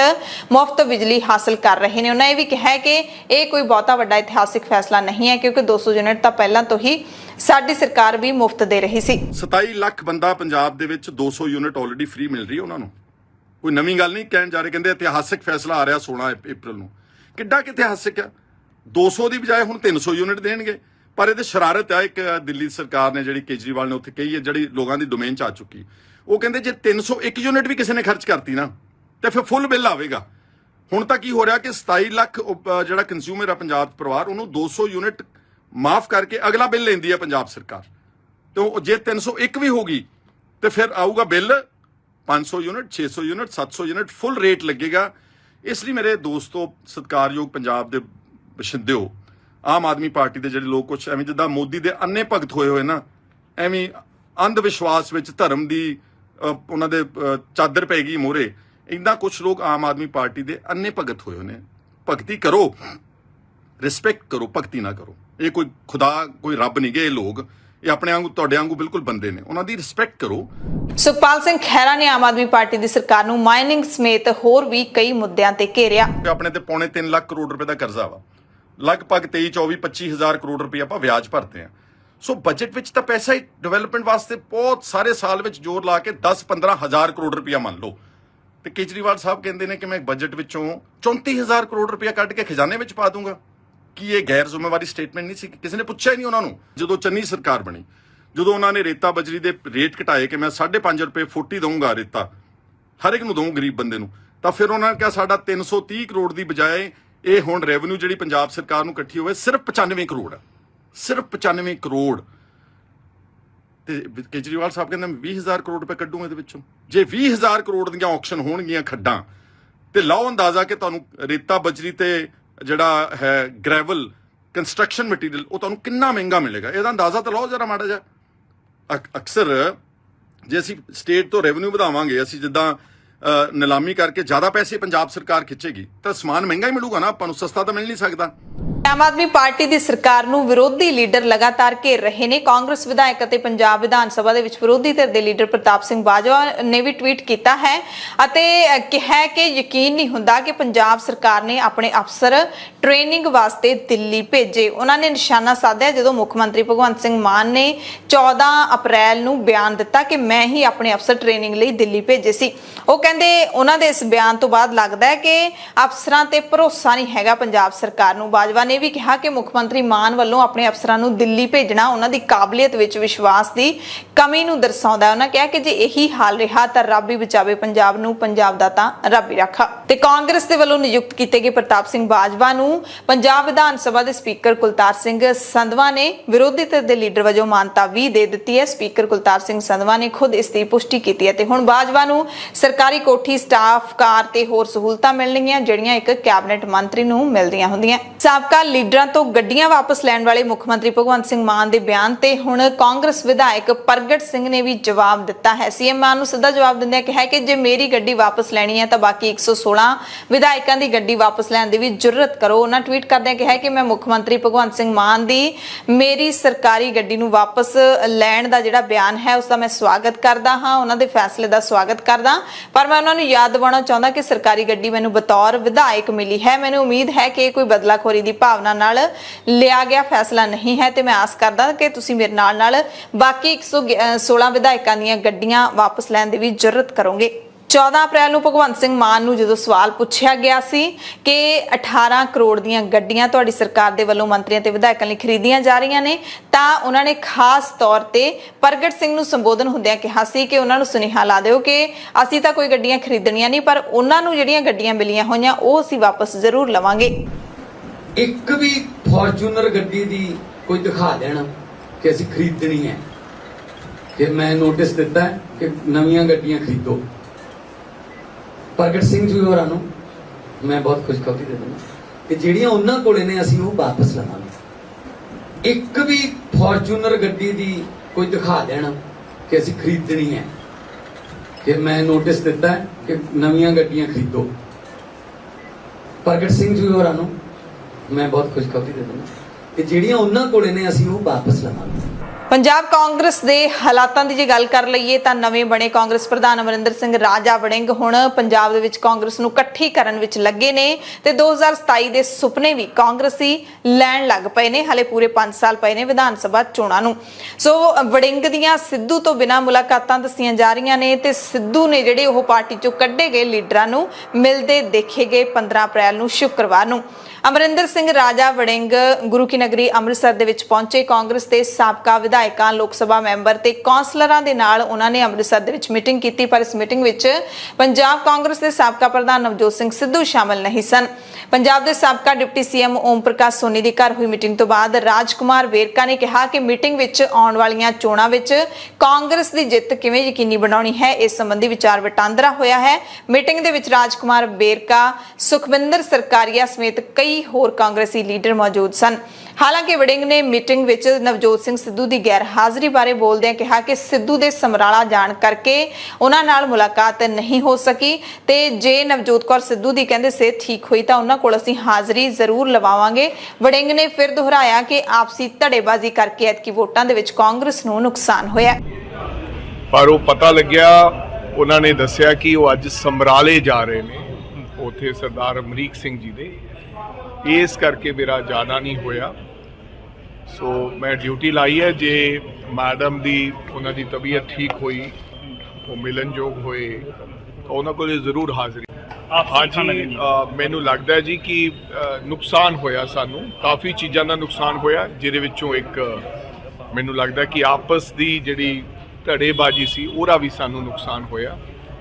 ਕੋਸ਼ਿਸ਼ ਕਰਾਂਗਾ, ਇਹ ਮੇਰੀ ਡਿਊਟੀ ਬਣਦੀ ਹੈ ਕਿ ਮੈਂ ਹਰ ਤਰੀਕੇ ਦੇ ਨਾਲ ਪ੍ਰਧਾਨਗੀ ਇੱਕ ਪਾਸੇ ਛੱਡ ਕੇ ਆਪਦੇ ਉਹਨਾਂ ਬਜ਼ੁਰਗਾਂ ਨੂੰ ਜਿਨ੍ਹਾਂ ਨੇ ਇਸ ਪਾਰਟੀ ਦੇ ਵਿੱਚ ਖੂਨ ਪਸੀਨਾ ਆਪਦਾ ਇੱਕ ਕੀਤਾ, ਕਈ ਸਾਲ ਦਿੱਤੇ ਹੈ, ਆਪਦੇ ਸਾਥੀਆਂ ਨੂੰ ਨਾਲ ਲੈ ਕੇ ਚੱਲਾਂ। ਜੇ ਕਿਸੇ ਦੇ ਗੁੱਸੇ ਗਿਲੇ ਵੀ ਨੇ ਤਾਂ ਮੇਰਾ ਫਰਜ਼ ਬਣਦਾ ਹੈ, ਕਿਉਂਕਿ ਮੈਨੂੰ ਪਾਰਟੀ ਦਾ ਪ੍ਰਧਾਨ ਨਿਯੁਕਤ ਕੀਤਾ ਹੈ, ਕਿ ਮੈਂ ਉਹਨਾਂ ਕੋਲੇ ਬੈਠ ਕੇ ਉਹਨਾਂ ਦੇ ਗਿਲੇ ਸ਼ਿਕਵੇ ਸੁਣਾ ਤੇ ਉਹਨਾਂ ਦੀ ਤਸੱਲੀ ਜਿਹੜੀ ਹੈ ਉਹ ਕਰਾ ਕੇ ਅਸੀਂ ਪਾਰਟੀ ਨੂੰ ਇਕਜੁੱਟ ਹੋ ਕੇ ਮਜ਼ਬੂਤ ਕਰੀ। ਅਮਰਿੰਦਰ ਸਿੰਘ ਰਾਜਾ ਵੜਿੰਗ ਪ੍ਰਧਾਨ ਬਣਨ ਤੋਂ ਬਾਅਦ ਪਹਿਲੀ ਵਾਰੀ ਸੱਚਖੰਡ ਸ੍ਰੀ ਦਰਬਾਰ ਸਾਹਿਬ ਵਿਖੇ ਮੱਥਾ ਟੇਕਣ ਪਹੁੰਚੇ। ਉਸ ਤੋਂ ਬਾਅਦ ਉਹਨਾਂ ਨੇ ਦੁਰਗਿਆਣਾ ਮੰਦਿਰ ਅਤੇ ਰਾਮ ਤੀਰਥ ਵਾਲਮੀਕੀ ਵਿਖੇ ਵੀ ਮੱਥਾ ਟੇਕਿਆ। ਉਹਨਾਂ ਨੇ ਅੰਮ੍ਰਿਤਸਰ ਦੇ ਵਿੱਚ ਕੌਂਸਲਰਾਂ ਅਤੇ ਹੋਰ ਆਗੂਆਂ ਦੇ ਨਾਲ ਵੀ ਵੱਖਰੀ ਮੀਟਿੰਗ ਕੀਤੀ, ਕਿਉਂਕਿ ਜਦੋਂ ਤੋਂ ਆਮ ਆਦਮੀ ਪਾਰਟੀ ਦੀ ਸਰਕਾਰ ਬਣੀ ਹੈ, ਅੰਮ੍ਰਿਤਸਰ ਸਮੇਤ ਕਈ ਹੋਰ ਜ਼ਿਲ੍ਹਿਆਂ ਦੇ ਵਿੱਚ ਕਈ ਕੌਂਸਲਰ ਆਮ ਆਦਮੀ ਪਾਰਟੀ ਵਿੱਚ ਸ਼ਾਮਿਲ ਹੋ ਗਏ ਨੇ ਕਾਂਗਰਸ ਨੂੰ ਛੱਡ ਕੇ। ਰਾਜਾ ਵੜਿੰਗ ਅੰਮ੍ਰਿਤਸਰ ਤਾਂ ਨਵਜੋਤ ਸਿੰਘ ਸਿੱਧੂ ਸਮਰਾਲਾ ਪਹੁੰਚੇ ਹੋਏ ਸੀ। ਕਾਂਗਰਸ ਦੇ ਸਾਬਕਾ ਪ੍ਰਧਾਨ ਨਵਜੋਤ ਸਿੰਘ ਸਿੱਧੂ, ਜਿਨ੍ਹਾਂ ਨੇ ਰਾਜਾ ਵੜਿੰਗ ਨੂੰ ਵਜ਼ਾਰਤ ਦਿਵਾਉਣ ਦੇ ਲਈ ਪੂਰਾ ਜ਼ੋਰ ਲਾ ਦਿੱਤਾ ਸੀ ਚੰਨੀ ਦੀ ਸਰਕਾਰ ਵੇਲੇ, ਉਹਨਾਂ ਨੇ ਸਮਰਾਲਾ ਦੇ ਵਿੱਚ ਅਮਰੀਕ ਸਿੰਘ ਢਿੱਲੋਂ ਦੇ ਘਰ ਮੁਲਾਕਾਤ ਕੀਤੀ ਕਾਂਗਰਸੀ ਲੀਡਰਾਂ ਦੇ ਨਾਲ। ਅਸ਼ਵਨੀ ਸੇਖੜੀ, ਸੁਖਵਿੰਦਰ ਡੈਨੀ, ਹਰਦਿਆਲ ਕੰਬੋਜ, ਨਾਜਰ ਸਿੰਘ ਮਾਨਸ਼ਾਹੀਆ ਸਮੇਤ ਹੋਰ ਵੀ ਕਈ ਲੀਡਰ ਉਹਨਾਂ ਦੇ ਨਾਲ ਮੌਜੂਦ ਸਨ। ਅਮਰੀਕ ਸਿੰਘ ਢਿੱਲੋਂ ਦੇ ਘਰ ਪਹੁੰਚੇ ਅਤੇ ਨਵਜੋਤ ਸਿੰਘ ਸਿੱਧੂ ਨੇ ਫੇਸਬੁੱਕ ਪੇਜ ਤੇ ਜਾਣਕਾਰੀ ਸਾਂਝੀ ਕਰਦਿਆਂ ਦੱਸਿਆ ਕਿ ਉਹ ਢਿੱਲੋਂ ਦੀ ਸਿਹਤ ਦਾ ਹਾਲ ਚਾਲ ਜਾਣਨ ਲਈ ਪਹੁੰਚੇ ਨੇ, ਜਿਨ੍ਹਾਂ ਦੀ ਸਿਹਤ ਪਿਛਲੇ ਕਈ ਦਿਨਾਂ ਤੋਂ ਖਰਾਬ ਸੀ। ਸਿੱਧੂ ਨੇ ਇਸ ਤੋਂ ਬਾਅਦ ਮਾਛੀਵਾੜਾ ਦੀ ਦਾਣਾ ਮੰਡੀ ਜਾਣ ਬਾਰੇ ਵੀ ਦੱਸਿਆ, ਜਿਹੜੀ ਪਹਿਲਾਂ ਅਸੀਂ ਖਬਰ ਦੱਸੀ ਹੈ ਕਿ ਕਿਸਾਨਾਂ ਦੇ ਲਈ ਉਹਨਾਂ ਨੇ ਮੰਗ ਕੀਤੀ ਹੈ, ਉਹ ਮਾਛੀਵਾੜੇ ਦੀ ਮੰਡੀ ਦੇ ਵਿੱਚ ਹੀ ਕੀਤੀ ਹੈ। ਅਮਰੀਕ ਸਿੰਘ ਢਿੱਲੋਂ 2017 ਤੋਂ 22 ਤੱਕ ਕਾਂਗਰਸ ਦੇ ਵਿਧਾਇਕ ਰਹੇ, ਪਰ ਆਖੀਰ ਤੇ ਪਾਰਟੀ ਨੇ ਉਹਨਾਂ ਨੂੰ ਟਿਕਟ ਨਹੀਂ ਦਿੱਤੀ ਤਾਂ ਢਿੱਲੋਂ ਬਾਗੀ ਹੋ ਗਏ ਸੀ। ਆਜ਼ਾਦ ਤੌਰ ਤੇ ਉਹਨਾਂ ਨੇ ਚੋਣ ਲੜੀ ਸੀ, ਪਾਰਟੀ ਨੇ ਉਹਨਾਂ ਨੂੰ ਬਾਹਰ ਦਾ ਰਾਹ ਦਿਖਾ ਦਿੱਤਾ ਸੀ ਤੇ ਉਸ ਤੋਂ ਬਾਅਦ ਨਵਜੋਤ ਸਿੰਘ ਸਿੱਧੂ ਸਾਬਕਾ ਕਾਂਗਰਸ ਪ੍ਰਧਾਨ ਸੁਨੀਲ ਜਾਖੜ ਨੂੰ ਵੀ ਮਿਲਣ ਲਈ ਪਹੁੰਚੇ। ਤੇ ਪੰਜਾਬ ਦੇ ਵਿੱਚ ਆਮ ਆਦਮੀ ਪਾਰਟੀ ਦੀ ਸਰਕਾਰ ਦਿੱਲੀ ਲੀਡਰਸ਼ਿਪ ਦੇ ਵੱਲੋਂ ਚਲਾਏ ਜਾਣ ਦੇ ਵਿਰੋਧੀ ਧਿਰਾਂ ਦੇ ਇਲਜ਼ਾਮਾਂ ਦੇ ਦਰਮਿਆਨ ਆਮ ਆਦਮੀ ਪਾਰਟੀ ਦੇ ਕੌਮੀ ਕਨਵੀਨਰ ਅਤੇ ਦਿੱਲੀ ਦੇ ਮੁੱਖ ਮੰਤਰੀ ਅਰਵਿੰਦ ਕੇਜਰੀਵਾਲ ਨੇ ਜਾਣਕਾਰੀ ਦਿੱਤੀ ਹੈ ਕਿ ਮੁੱਖ ਮੰਤਰੀ ਭਗਵੰਤ ਸਿੰਘ ਮਾਨ ਆਪਣੇ ਅਧਿਕਾਰੀਆਂ ਸਮੇਤ ਦਿੱਲੀ ਦੇ ਸਰਕਾਰੀ ਸਕੂਲਾਂ ਦਾ ਦੌਰਾ ਕਰਨ ਆ ਰਹੇ ਨੇ। ਭਗਵੰਤ ਮਾਨ ਤੇ ਉਹਨਾਂ ਦਾ ਸਟਾਫ ਸੋਮਵਾਰ ਨੂੰ ਦਿੱਲੀ ਦੇ ਸਰਕਾਰੀ ਸਕੂਲਾਂ ਦੇ ਵਿੱਚ ਆਮ ਆਦਮੀ ਪਾਰਟੀ ਦੇ ਰਾਜ ਦੌਰਾਨ ਕੀਤੇ ਗਏ ਅਲੌਕਿਕ ਸੁਧਾਰ ਦੇਖਣ ਦੇ ਲਈ ਫੇਰੀ ਪਾਉਣਗੇ। ਇਹ ਕੇਜਰੀਵਾਲ ਨੇ ਦਾਅਵਾ ਕੀਤਾ ਹੈ। ਕਹਿੰਦੇ ਸਾਡੀ ਸਰਕਾਰ ਨੇ ਦਿੱਲੀ ਦੇ ਸਰਕਾਰੀ ਸਕੂਲਾਂ ਦਾ ਇਸ ਹੱਦ ਤੱਕ ਸੁਧਾਰ ਕੀਤਾ ਹੈ ਕਿ ਸੰਸਾਰ ਭਰ ਤੋਂ ਲੋਕ ਸਾਡੇ ਸਕੂਲਾਂ ਦੀਆਂ ਵਿਲੱਖਣ ਜਿਹੜੀਆਂ ਵਿਲੱਖਣ ਬਦਲਾਅ ਨੇ ਉਹਨਾਂ ਨੂੰ ਦੇਖਣ ਲਈ ਪਹੁੰਚ ਰਹੇ ਨੇ। ਉਹਨਾਂ ਨੇ ਅਮਰੀਕਾ ਦੇ ਸਾਬਕਾ ਰਾਸ਼ਟਰਪਤੀ ਡੋਨਾਲਡ ਟਰੰਪ ਦੀ ਪਤਨੀ ਮੇਲਾਨੀਆ ਟਰੰਪ ਅਤੇ ਤਾਮਿਲਨਾਡੂ ਦੇ ਮੁੱਖ ਮੰਤਰੀ MK ਸਟਾਲਿਨ ਦੀ ਉਦਾਹਰਣ ਵੀ ਦਿੱਤੀ। ਪੰਜਾਬ ਦੇ ਵਿੱਚ ਕੇਂਦਰ ਵੱਲੋਂ ਭੇਜੀਆਂ ਗਈਆਂ ਖੁਰਾਕ ਮੰਤਰਾਲੇ ਦੀਆਂ ਟੀਮਾਂ ਨੇ ਕਣਕ ਦੇ ਨਮੂਨੇ ਲੈਣ ਦਾ ਕੰਮ ਨਿਬੇੜ ਲਿਆ ਹੈ ਅਤੇ ਕਣਕ ਦੀ ਗੁਣਵੱਤਾ ਦੀ ਜਾਂਚ ਹੈ ਜਿਹੜੀ ਉਹ ਛੇਤੀ ਕੀਤੀ ਜਾਏਗੀ। ਸੈਂਪਲ ਲੈਣ ਦੇ ਲਈ 5 ਟੀਮਾਂ ਨੇ ਪੰਜਾਬ ਦੇ ਵੱਖ-ਵੱਖ ਜ਼ਿਲ੍ਹਿਆਂ ਦੇ ਖਰੀਦ ਕੇਂਦਰਾਂ ਦਾ ਦੌਰਾ ਕੀਤਾ। ਸ਼ਨੀਵਾਰ ਨੂੰ ਇਹ ਟੀਮਾਂ ਆਪਣੀ ਰਿਪੋਰਟ ਸੌਂਪ ਦੇਣਗੀਆਂ, ਜਿਸ ਤੋਂ ਬਾਅਦ ਆਉਂਦੇ ਹਫ਼ਤੇ ਤੱਕ ਕੇਂਦਰ ਸਰਕਾਰ ਮਾਪਦੰਡਾਂ ਦੇ ਵਿੱਚ ਬਦਲਾਅ ਦਾ ਕੋਈ ਐਲਾਨ ਕਰ ਸਕਦੀ ਹੈ। ਤੇ ਪੰਜਾਬ ਦੀਆਂ ਮੰਡੀਆਂ ਦੇ ਵਿੱਚ ਕਣਕ ਦੀ ਸਹੀ ਖਰੀਦ ਨਾ ਹੋਣ ਤੋਂ ਨਿਰਾਸ਼ ਹੋਏ ਕਿਸਾਨਾਂ ਨੇ 25 ਅਪ੍ਰੈਲ ਨੂੰ ਰੇਲਾਂ ਰੋਕਣ ਦੀ ਚੇਤਾਵਨੀ ਦੇ ਦਿੱਤੀ ਹੈ। ਕਿਸਾਨ ਮਜ਼ਦੂਰ ਸੰਘਰਸ਼ ਕਮੇਟੀ ਦੇ ਵੱਲੋਂ ਇਹ ਚੇਤਾਵਨੀ ਦਿੱਤੀ ਗਈ ਹੈ ਤੇ ਇਸ ਤੋਂ ਪਹਿਲਾਂ 16 ਅਪ੍ਰੈਲ ਨੂੰ SSP ਦਿਹਾਤੀ ਦਫ਼ਤਰਾਂ ਨੂੰ ਵੀ ਘੇਰਿਆ ਜਾਏਗਾ। ਕਿਸਾਨ ਮਜ਼ਦੂਰ ਸੰਘਰਸ਼ ਕਮੇਟੀ ਦੇ ਲੀਡਰ ਸਰਵਣ ਸਿੰਘ ਬੰਦੇਰ ਨੇ ਦੱਸਿਆ ਕਿ ਮਾਰਚ ਮਹੀਨੇ ਵਿੱਚ ਜ਼ਿਆਦਾ ਗਰਮੀ ਪੈਣ ਕਾਰਨ ਕਣਕ ਦੇ ਦਾਣੇ ਸੁੰਗੜ ਗਏ ਸੀ ਤੇ ਕੇਂਦਰ ਸਰਕਾਰ ਇਸ ਦਾ ਫਾਇਦਾ ਚੁੱਕਣਾ ਚਾਹੁੰਦੀ ਹੈ। ਬਹਾਨਾ ਬਣਾ ਕੇ ਕਿਸਾਨਾਂ ਦੀ ਕਣਕ ਨਿੱਜੀ ਵਪਾਰੀਆਂ ਨੂੰ ਲੁਟਾਉਣਾ ਚਾਹੁੰਦੀ ਹੈ। ਕਹਿੰਦੇ ਇਸੇ ਕਰਕੇ ਮੰਡੀਆਂ ਦੇ ਵਿੱਚ ਸਰਕਾਰੀ ਖਰੀਦ ਬੰਦ ਹੋਈ ਪਈ ਹੈ। ਬੰਦੇਰ ਨੇ ਸਰਕਾਰ ਨੂੰ ਚੇਤਾਵਨੀ ਦਿੱਤੀ ਹੈ ਕਿ ਜੇ ਕੇਂਦਰ ਸਰਕਾਰ ਕਣਕ ਦੇ ਨਿਯਮਾਂ ਦੇ ਵਿੱਚ ਢਿੱਲ ਨਹੀਂ ਦਿੰਦੀ, ਕਣਕ ਪੂਰੇ ਭਾਅ ਦੇ ਉੱਤੇ ਨਹੀਂ ਖਰੀਦੀ ਤਾਂ 25 ਅਪ੍ਰੈਲ ਨੂੰ ਅਸੀਂ ਪੂਰੇ ਪੰਜਾਬ 'ਚ ਰੇਲਾਂ ਰੋਕਾਂਗੇ। ਲੋਕਾਂ ਨੂੰ ਜਿਹੜੀ ਪਰੇਸ਼ਾਨੀ ਹੋਏਗੀ ਉਹਦੀ ਜ਼ਿੰਮੇਵਾਰੀ ਸਰਕਾਰ ਦੀ ਹੋਏਗੀ। 25 ਤਰੀਕ ਨੂੰ 25 ਅਪ੍ਰੈਲ ਨੂੰ ਰੇਲਾਂ ਜਾਮ ਕਰਾਂਗੇ ਜੇ ਭਾਰਤ ਸਰਕਾਰ ਤੇ ਪੰਜਾਬ ਸਰਕਾਰ ਕਿਸਾਨਾਂ ਦੀ ਮੰਡੀਆਂ ਵਿੱਚ ਖੱਜਲ ਖਰਾਬੀ ਕਰਦੀ ਆ। ਤਾਂ ਇੱਕ ਤਾਂ ਬੇਮੌਸਮੀ ਗਰਮੀ ਜ਼ਿਆਦਾ ਪਈ ਆ, ਇਸ ਵੇਲੇ ਇੰਨੀ ਗਰਮੀ ਮਾਰਚ ਵਿੱਚ ਨਹੀਂ ਪੈਂਦੀ ਹੁੰਦੀ। ਕੁਦਰਤੀ ਆਫਤ ਇਸ ਕਰਕੇ ਕੁਝ ਦਾਣੇ ਕਣਕ ਦੇ ਵਿਕਸਿਤ ਹੋਣੋਂ ਰਹਿ ਗਏ, ਪਰ ਉਹਦੀ ਜਿਹੜੀ ਖੁਰਾਕੀ ਤੱਤਾਂ ਦੀ ਮਿਕਦਾਰ ਆ ਉਹਦੇ ਵਿੱਚ ਕੋਈ ਕਮੀ ਨਹੀਂ ਆਈ ਹੈਗੀ। ਸੋ ਕੇਂਦਰ ਦੀ ਟੀਮ ਆਈ ਹੋਈ ਆ, ਉਹਨੂੰ ਬਿਲਕੁਲ ਉਹਦੇ ਵਿੱਚ ਛੂਟ ਦੇ ਕੇ ਉਹ ਨਿਰਪੱਖਤਾ ਦੇ ਨਾਲ ਕਿਸਾਨਾਂ ਦੇ ਕਣਕ ਦੀ ਖਰੀਦ ਕਰਨੀ ਚਾਹੀਦੀ ਆ। ਔਰ ਇਹ ਤੋਂ ਗਾਹਾਂ 24 ਘੰਟਿਆਂ ਵਿੱਚ ਪੇਮੈਂਟ ਕੀਤੀ ਜਾਵੇ, ਜੇ ਫਾਰਮ ਦਿੱਤਾ ਜਾਵੇ ਤੇ ਕੰਪਿਊਟਰਾਈਜ਼ ਕੰਢੇ ਚਾਹੀਦੇ ਆ। ਔਰ ਜੇ ਕਿ ਕਣਕ ਦੀ ਖਰੀਦ ਵਿੱਚ ਸਮੱਸਿਆ ਆਈ ਤਾਂ ਇਹਦੇ ਤੇ ਵੱਡੇ ਸੰਘਰਸ਼ ਆਉਣ ਵਾਲੇ ਸਮੇਂ ਵਿੱਚ 25 ਨੂੰ ਜਿਹੜੀ ਆ ਜਥੇਬੰਦੀ ਰੇਲਾਂ ਜਾਮ ਕਰੂਗੀ ਅੰਮ੍ਰਿਤਸਰ ਜ਼ਿਲ੍ਹੇ ਵੱਲੋਂ। ਤਾਂ ਇਸ ਕਰਕੇ ਇਹਦਾ ਐਲਾਨ ਜਿਹੜੀ ਅੱਜ ਦੀ ਮੀਟਿੰਗ ਵਿੱਚ ਕੀਤਾ ਗਿਆ ਵਾ। ਧੰਨਵਾਦ। ਤੇ 16 ਤਰੀਕ ਨੂੰ ਜਿਹੜੀਆਂ ਮੰਗਾਂ ਨੂੰ ਲੈ ਕੇ ਰੋਸ ਧਰਨੇ ਦੇਣੇ ਨੇ ਉਸ ਦੀ ਜਾਣਕਾਰੀ ਵੀ ਸਰਵਣ ਸਿੰਘ ਪੰਧੇਰ ਨੇ ਦਿੱਤੀ ਹੈ, ਜਿਸ ਦੇ ਵਿੱਚ ਇਕੱਲੇ ਕਿਸਾਨਾਂ ਦੀਆਂ ਹੀ ਨਹੀਂ ਪੰਜਾਬ ਦੇ ਹੋਰ ਮੁੱਦਿਆਂ ਨਾਲ ਜੁੜੀਆਂ ਮੰਗਾਂ ਵੀ ਸ਼ਾਮਲ ਨੇ। ਅੱਜ ਅੰਮ੍ਰਿਤਸਰ ਜ਼ਿਲ੍ਹੇ ਦੀ ਕੋਰ ਕਮੇਟੀ ਦੀ ਆਪਣੀ ਮੀਟਿੰਗ ਹੋਈ ਆ। ਇਸ ਮੀਟਿੰਗ ਦੇ ਵਿੱਚ ਜਿਹੜਾ SSP ਦਫ਼ਤਰ ਦਿਹਾਤੀ ਰੂਰਲ ਦੇ ਵਿੱਚ 16 ਅਪ੍ਰੈਲ ਨੂੰ ਜਿਹੜਾ ਧਰਨਾ ਮੁਜ਼ਾਹਰਾ ਕੀਤਾ ਜਾਣਾ ਉਹਦੀ ਵਿਚਾਰ ਚਰਚਾ ਹੋਈ ਆ। ਇਹ ਧਰਨਾ ਮੁਜ਼ਾਹਰਾ ਅਸੀਂ ਜਿਹੜਾ ਵਾ ਨਸ਼ਿਆਂ ਦੇ ਮੁੱਦੇ ਤੇ ਕਰਾਂਗੇ। ਇੱਕ ਨੈਤਪੁਰੇ 'ਚ ਜਿਹੜੇ ਬੇਲੋੜੇ ਕਿਸਾਨ ਪਰਚੇ 'ਚ ਫਸਾਏ ਆ ਉਹਨਾਂ ਨੂੰ ਕੱਢਣ ਦੀ ਗੱਲ ਕਰਾਂਗੇ। ਜਿਹੜਾ ਇੰਨਾ ਕ੍ਰਾਈਮ ਵੱਧ ਗਿਆ ਵਾ ਉਸ ਕ੍ਰਾਈਮ ਨੂੰ ਕੰਟਰੋਲ ਕੀਤਾ ਜਾਵੇ, ਲੋਕਾਂ ਦੇ ਜਾਨ ਮਾਲ ਦੀ ਰਾਖੀ ਕੀਤੀ ਜਾਵੇ। ਇਹ ਸਾਰੀ ਗੱਲਬਾਤ ਤੇ ਪੁਲਿਸ ਜਿਹੜੀ ਨਿਰਪੱਖਤਾ ਨਾਲ ਜਿਹੜਾ ਵਾ ਉਹ ਪੰਜਾਬ ਦੇ ਵਿੱਚ ਕੰਮ ਕਰੇ। ਸ਼੍ਰੋਮਣੀ ਅਕਾਲੀ ਦਲ ਦੇ ਪ੍ਰਧਾਨ ਸੁਖਬੀਰ ਸਿੰਘ ਬਾਦਲ ਨੇ ਉਹੀ ਬਿਆਨ ਦੁਹਰਾਇਆ ਹੈ ਜਿਹੜਾ ਪਿਛਲੇ ਦਿਨੀ ਉਹਨਾਂ ਦੇ ਪਿਤਾ ਅਤੇ ਪੰਜਾਬ ਦੇ ਸਾਬਕਾ ਮੁੱਖ ਮੰਤਰੀ ਪ੍ਰਕਾਸ਼ ਸਿੰਘ ਬਾਦਲ ਦਿੰਦੇ ਰਹੇ ਨੇ।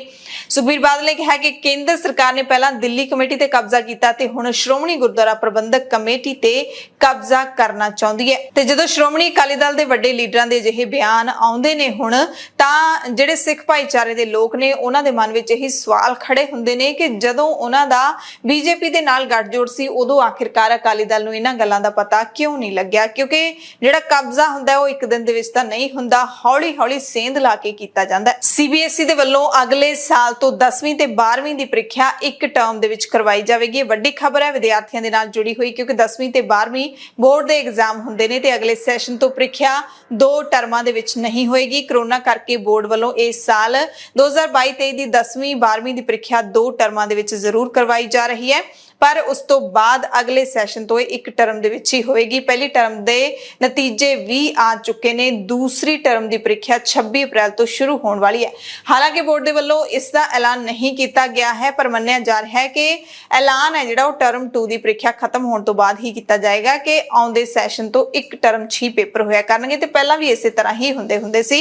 ਤੁਹਾਨੂੰ ਯਾਦ ਹੋਏਗਾ ਜਿਹੜੇ ਲੋਕਾਂ ਨੇ 15-20 ਸਾਲ ਪਹਿਲਾਂ ਜਾਂ ਫਿਰ 10 ਸਾਲ ਪਹਿਲਾਂ ਪੜ੍ਹਾਈਆਂ ਕੀਤੀਆਂ ਨੇ ਤਾਂ ਪੱਕੇ ਪੇਪਰ ਨੇ ਜਿਹੜੇ ਇੱਕ ਵਾਰ ਹੀ ਹੁੰਦੇ ਸੀ। ਸੁਪਰੀਮ ਕੋਰਟ ਨੇ ਕਿਹਾ ਹੈ ਕਿ ਭਾਰਤ ਦੇ ਵਿੱਚ ਫੇਰੀ ਵਾਲਿਆਂ ਨੂੰ ਬਾਜ਼ਾਰਾਂ ਦੇ ਵਿੱਚ ਸਿਰਫ ਨੀਤੀ ਮੁਤਾਬਿਕ ਹੀ ਕੰਮ ਕਰਨ ਦੀ ਇਜਾਜ਼ਤ ਮਿਲੇਗੀ। ਉਹਨਾਂ ਕਿਹਾ ਹੈ ਕਿ ਕੋਈ ਫੇਰੀ ਵਾਲਾ ਇਹ ਜ਼ੋਰ ਨਹੀਂ ਪਾ ਸਕਦਾ ਕਿ ਉਸ ਨੂੰ ਰਾਤ ਨੂੰ ਆਪਣਾ ਸਮਾਨ ਉਸੇ ਥਾਂ ਤੇ ਰੱਖਣ ਦੀ ਇਜਾਜ਼ਤ ਦਿੱਤੀ ਜਾਵੇ ਜਿੱਥੇ ਉਹ ਰੋਜ਼ ਰੱਖਦਾ ਹੈ। ਜਸਟਿਸ MR ਸ਼ਾਹ ਤੇ ਜਸਟਿਸ BV ਨਗਰਤਨਾ ਨੇ ਸਪਸ਼ਟ ਕੀਤਾ ਕਿ ਫੇਰੀ ਵਾਲਿਆਂ ਨੂੰ ਫੇਰੀ ਨੀਤੀ ਮੁਤਾਬਿਕ ਹੀ ਬਾਜ਼ਾਰਾਂ ਵਿੱਚ ਸਮਾਨ ਵੇਚਣ ਦੀ ਇਜਾਜ਼ਤ ਦਿੱਤੀ ਜਾਵੇ। ਪਟਿਆਲਾ ਦੇ ਵਿੱਚ 5-6 ਅਪ੍ਰੈਲ ਦੀ ਰਾਤ ਨੂੰ ਦੌਣ ਕਲਾਂ ਵਾਸੀ ਧਰਮਿੰਦਰ ਸਿੰਘ ਭਿੰਦਾ ਨੂੰ ਕਤਲ ਕਰਕੇ ਫਰਾਰ ਹੋਏ ਨੌਜਵਾਨਾਂ ਵਿੱਚੋਂ 2 ਹੋਰ ਨੂੰ ਦੇਹਰਾਦੂਨ ਤੋਂ ਕਾਬੂ ਕਰ ਲਿਆ ਗਿਆ। ਗੈਂਗਸਟਰਾਂ ਦੇ ਖਾਤਮੇ ਦੇ ਲਈ ਮੁੱਖ ਮੰਤਰੀ ਭਗਵੰਤ ਸਿੰਘ ਮਾਨ ਦੇ ਵੱਲੋਂ ਹਾਲ ਹੀ ਵਿੱਚ ਬਣਾਈ ਗਈ AGTF ਦੇ ਮੁਖੀ ਪ੍ਰਮੋਦ ਬਾਨ ਨੇ ਇਹ ਜਾਣਕਾਰੀ ਪਟਿਆਲਾ ਵਿੱਚ ਖਾਸ ਤੌਰ ਤੇ ਪ੍ਰੈਸ ਕਾਨਫਰੰਸ ਕਰਕੇ ਦਿੱਤੀ। ਉਹਨਾਂ ਨੇ ਦੱਸਿਆ ਕਿ ਕਾਬੂ ਕੀਤਾ ਗਿਆ ਮੁਲਜ਼ਮ Harvir Singh Daun gangster Lawrence Bishnoi group ਦਾ ਮੈਂਬਰ ਹੈ।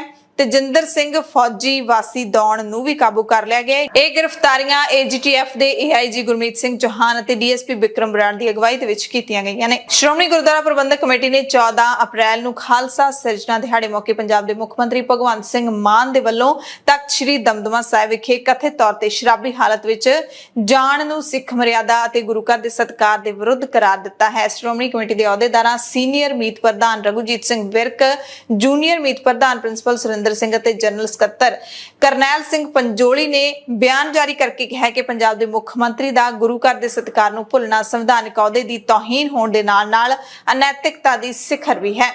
ਉਹਨਾਂ ਕਿਹਾ ਕਿ ਪੱਤਰਕਾਰਾਂ ਦੇ ਨਾਲ ਜਦੋਂ ਮੁੱਖ ਮੰਤਰੀ ਗੱਲਬਾਤ ਕਰ ਰਹੇ ਸੀ ਤਾਂ ਸਾਫ਼ ਨਜ਼ਰ ਆਉਂਦਾ ਹੈ ਕਿ ਉਹਨਾਂ ਨੇ ਸ਼ਰਾਬ ਪੀਤੀ ਹੋਈ ਸੀ, ਇਸ ਕਰਕੇ ਉਹ ਠੀਕ ਢੰਗ ਦੇ ਨਾਲ ਗੱਲਬਾਤ ਵੀ ਨਹੀਂ ਕਰ ਪਾ ਰਹੇ ਸੀ। ਇਸ ਤੋਂ ਪਹਿਲਾਂ ਸ਼੍ਰੋਮਣੀ ਅਕਾਲੀ ਦਲ ਦੇ ਪ੍ਰਧਾਨ ਸੁਖਬੀਰ ਸਿੰਘ ਬਾਦਲ ਅਤੇ ਸ਼੍ਰੋਮਣੀ ਅਕਾਲੀ ਦਲ ਦੇ ਹੀ ਲੀਡਰ ਵਿਰਸਾ ਸਿੰਘ ਵਲਟੋਹਾ ਸਮੇਤ ਕਾਂਗਰਸ ਦੇ ਰਾਜਕੁਮਾਰ ਵੇਰਕਾ ਵੀ ਇਹ ਇਲਜ਼ਾਮ ਲਾ ਚੁੱਕੇ ਨੇ, ਜਦਕਿ ਆਮ ਆਦਮੀ ਪਾਰਟੀ ਨੇ ਇਹਨਾਂ ਇਲਜ਼ਾਮਾਂ ਦਾ ਖੰਡਨ ਕੀਤਾ ਹੈ। ਵਿਰੋਧੀ ਪਾਰਟੀਆਂ ਡੋਪ ਟੈਸਟ ਕਰਵਾਉਣ ਦੀ ਮੰਗ ਕਰ ਰਹੀਆਂ ਨੇ, ਮੈਡੀਕਲ ਟੈਸਟ ਕਰਵਾਉਣ ਦੀ ਮੰਗ ਕਰ ਰਹੀਆਂ ਨੇ ਤੇ ਹੁਣ ਆਮ ਆਦਮੀ ਪਾਰਟੀ ਦੇ ਪੰਜਾਬ ਤੋਂ ਰਾਜ ਸਭਾ ਮੈਂਬਰ ਰਾਘਵ ਚੱਡਾ ਨੇ ਮੁੱਖ ਮੰਤਰੀ ਬਾਰੇ ਬਿਆਨ ਦਿੱਤਾ ਹੈ। ਕਿਹਾ ਕਿ ਸੋਚੋ, ਪੰਜਾਬ ਨੂੰ ਲੁੱਟਣ ਤੇ ਤਬਾਹ ਕਰਨ ਵਾਲਿਆਂ ਨੇ ਹੁਣ ਚੁਣੇ ਹੋਏ ਮੁੱਖ ਮੰਤਰੀ ਦੇ ਚਰਿੱਤਰ ਦਾ ਸਹਾਰਾ ਲਿਆ ਹੈ, ਅਸੀਂ ਨਿੰਦਿਆ ਕਰਦੇ ਹਾਂ।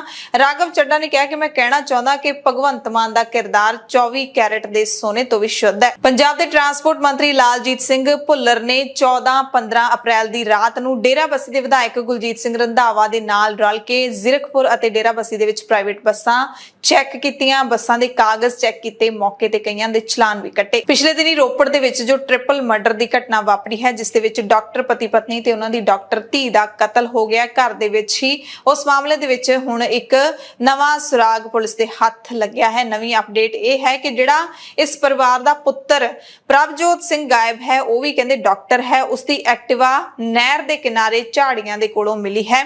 ਪੁਲਿਸ ਇਸ ਨੂੰ ਵੀ ਪ੍ਰਭਜੋਤ ਸਿੰਘ ਨੂੰ ਵੀ ਇਸ ਕੇਸ ਦੇ ਵਿੱਚ ਮੁਲਜ਼ਮ ਦੇ ਵਜੋਂ ਮੰਨ ਕੇ ਦੇਖ ਰਹੀ ਹੈ, ਪਰ ਹਾਲੇ ਤੱਕ ਪ੍ਰਭਜੋਤ ਸਿੰਘ ਦਾ ਕੋਈ ਥੌ ਪਤਾ ਨਹੀਂ ਲੱਗਿਆ, ਲਗਾਤਾਰ ਗਾਇਬ ਹੈ। ਤੇ ਹੁਣ ਨਵੀਂ ਜਿਹੜੀ ਅਪਡੇਟ ਆਈ ਹੈ ਉਸ ਤੋਂ ਬਾਅਦ ਪੁਲਿਸ ਦੇ ਸਾਹਮਣੇ ਇਸ ਕੇਸ ਨੂੰ ਸੁਲਝਾਉਣਾ ਹੋਰ ਵੀ ਚੈਲੰਜਿੰਗ ਹੋ ਗਿਆ ਲੱਗਦਾ ਹੈ। ਮਨੀਲਾ ਤੋਂ ਖਬਰ ਹੈ, ਜਿੱਥੇ ਇੱਕ ਪੰਜਾਬੀ ਨੌਜਵਾਨ ਦੀ ਦਿਲ ਦਾ ਦੌਰਾ ਪੈਣ ਕਾਰਨ ਮੌਤ ਹੋ ਗਈ ਹੈ। ਸਮਾਲਸਰ ਦੇ ਨੇੜਲੇ ਪਿੰਡ ਵੈਰੋਕੇ ਦੇ ਨੌਜਵਾਨ ਦੀ ਉੱਥੇ ਮੌਤ ਹੋਈ ਹੈ। ਭਾਰਤੀ ਕਿਸਾਨ ਯੂਨੀਅਨ ਕ੍ਰਾਂਤੀਕਾਰੀ ਦੇ ਸੂਬਾ ਪ੍ਰਧਾਨ ਗੁਰਦੀਪ ਸਿੰਘ ਵੈਰੋਕੇ ਨੇ ਦੱਸਿਆ ਕਿ ਉਹਨਾਂ ਦਾ ਇਕਲੌਤਾ ਪੁੱਤਰ ਰਣਧੀਰ ਸਿੰਘ ਕਈ ਸਾਲ ਪਹਿਲਾਂ ਰੋਜ਼ੀ ਰੋਟੀ ਦੇ ਲਈ ਮਨੀਲਾ ਗਿਆ ਸੀ ਤੇ ਲੰਗੀ ਸ਼ਾਮ ਦਿਲ ਦਾ ਦੌਰਾ ਪੈਣ ਕਰਕੇ ਉਸ ਦੀ ਮੌਤ ਹੋ ਗਈ। ਰਣਧੀਰ ਸਿੰਘ ਦੀ ਮ੍ਰਿਤਕ ਦੇਹ ਲਿਆਉਣ ਦੇ ਲਈ ਮਨੀਲਾ ਰਹਿੰਦੇ ਨੌਜਵਾਨ ਗੁਰਦੁਆਰਾ ਪ੍ਰਬੰਧਕ ਕਮੇਟੀ ਦੇ ਸਹਿਯੋਗ ਦੇ ਨਾਲ ਪੂਰੀ ਕੋਸ਼ਿਸ਼ ਕਰ ਰਹੇ ਨੇ ਕਿ ਮ੍ਰਿਤਕ ਦੇ ਇੱਧਰ ਲਿਆਂਦੀ ਜਾ ਸਕੇ। ਇਲਾਕੇ ਦੇ ਕਿਸਾਨਾਂ ਨੇ ਵਿਧਾਨ ਸਭਾ ਦੇ ਸਪੀਕਰ ਕੁਲਤਾਰ ਸਿੰਘ ਸੰਧਵਾ ਤੋਂ ਮੰਗ ਕੀਤੀ ਹੈ ਕਿ ਰਣਧੀਰ ਸਿੰਘ ਦੀ ਮ੍ਰਿਤਕ ਦੇ ਘਰ ਲਿਆਉਣ ਦੇ ਵਿੱਚ ਸਰਕਾਰ ਮਦਦ ਕਰੇ। ਰਣਧੀਰ ਸਿੰਘ ਆਪਣੇ ਪਿੱਛੇ ਪਤਨੀ, ਪੁੱਤਰ,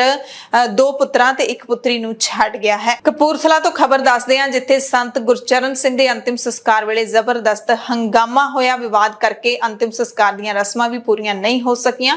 ਤਖਤ ਸ੍ਰੀ ਪਟਨਾ ਸਾਹਿਬ ਦੇ ਸਾਬਕਾ ਜਥੇਦਾਰ ਗਿਆਨੀ ਇਕਬਾਲ ਸਿੰਘ ਨੂੰ ਇਸ ਮੌਕੇ ਇੱਕ ਕਮਰੇ ਦੇ ਵਿੱਚ ਬੰਦ ਕਰ ਦਿੱਤਾ ਗਿਆ ਸੀ। ਦਰਅਸਲ ਜਿਹੜੇ ਸੰਤ ਗੁਰਚਰਨ ਸਿੰਘ ਦਾ ਅਕਾਲ ਚਲਾਣਾ ਹੋਇਆ ਹੈ, ਉਹਨਾਂ ਦੀ ਥਾਂ ਤੇ ਹੁਣ ਕਿਹਨੂੰ ਗੱਦੀ ਤੇ ਬਿਠਾਇਆ ਜਾਣਾ ਹੈ, ਇਸ ਨੂੰ ਲੈ ਕੇ ਵਿਵਾਦ ਹੋਇਆ ਸੀ। 2 ਧਿਰਾਂ ਦੇ ਵਿਚਾਲੇ ਬਹਿਸਬਾਜ਼ੀ ਹੋਈ, ਧੱਕਾ ਮੁੱਕੀ ਹੋਈ। ਮੌਕੇ ਤੇ ਹੀ ਪੁਲਿਸ ਪਹੁੰਚ ਗਈ ਸੀ ਤੇ ਮਾਮਲਾ ਸ਼ਾਂਤ ਕਰ ਲਿਆ ਗਿਆ। ਪੰਜਾਬ ਦੀਆਂ ਖਾਸ ਖਬਰਾਂ ਦੇ ਇਸ ਖਾਸ ਬੁਲੇਟਿਨ ਦੇ ਵਿੱਚ ਤੁਹਾਡੇ ਸਭ ਤੋਂ ਇਜਾਜ਼ਤ ਚਾਹੁੰਦੇ ਹਾਂ। ਧੰਨਵਾਦ।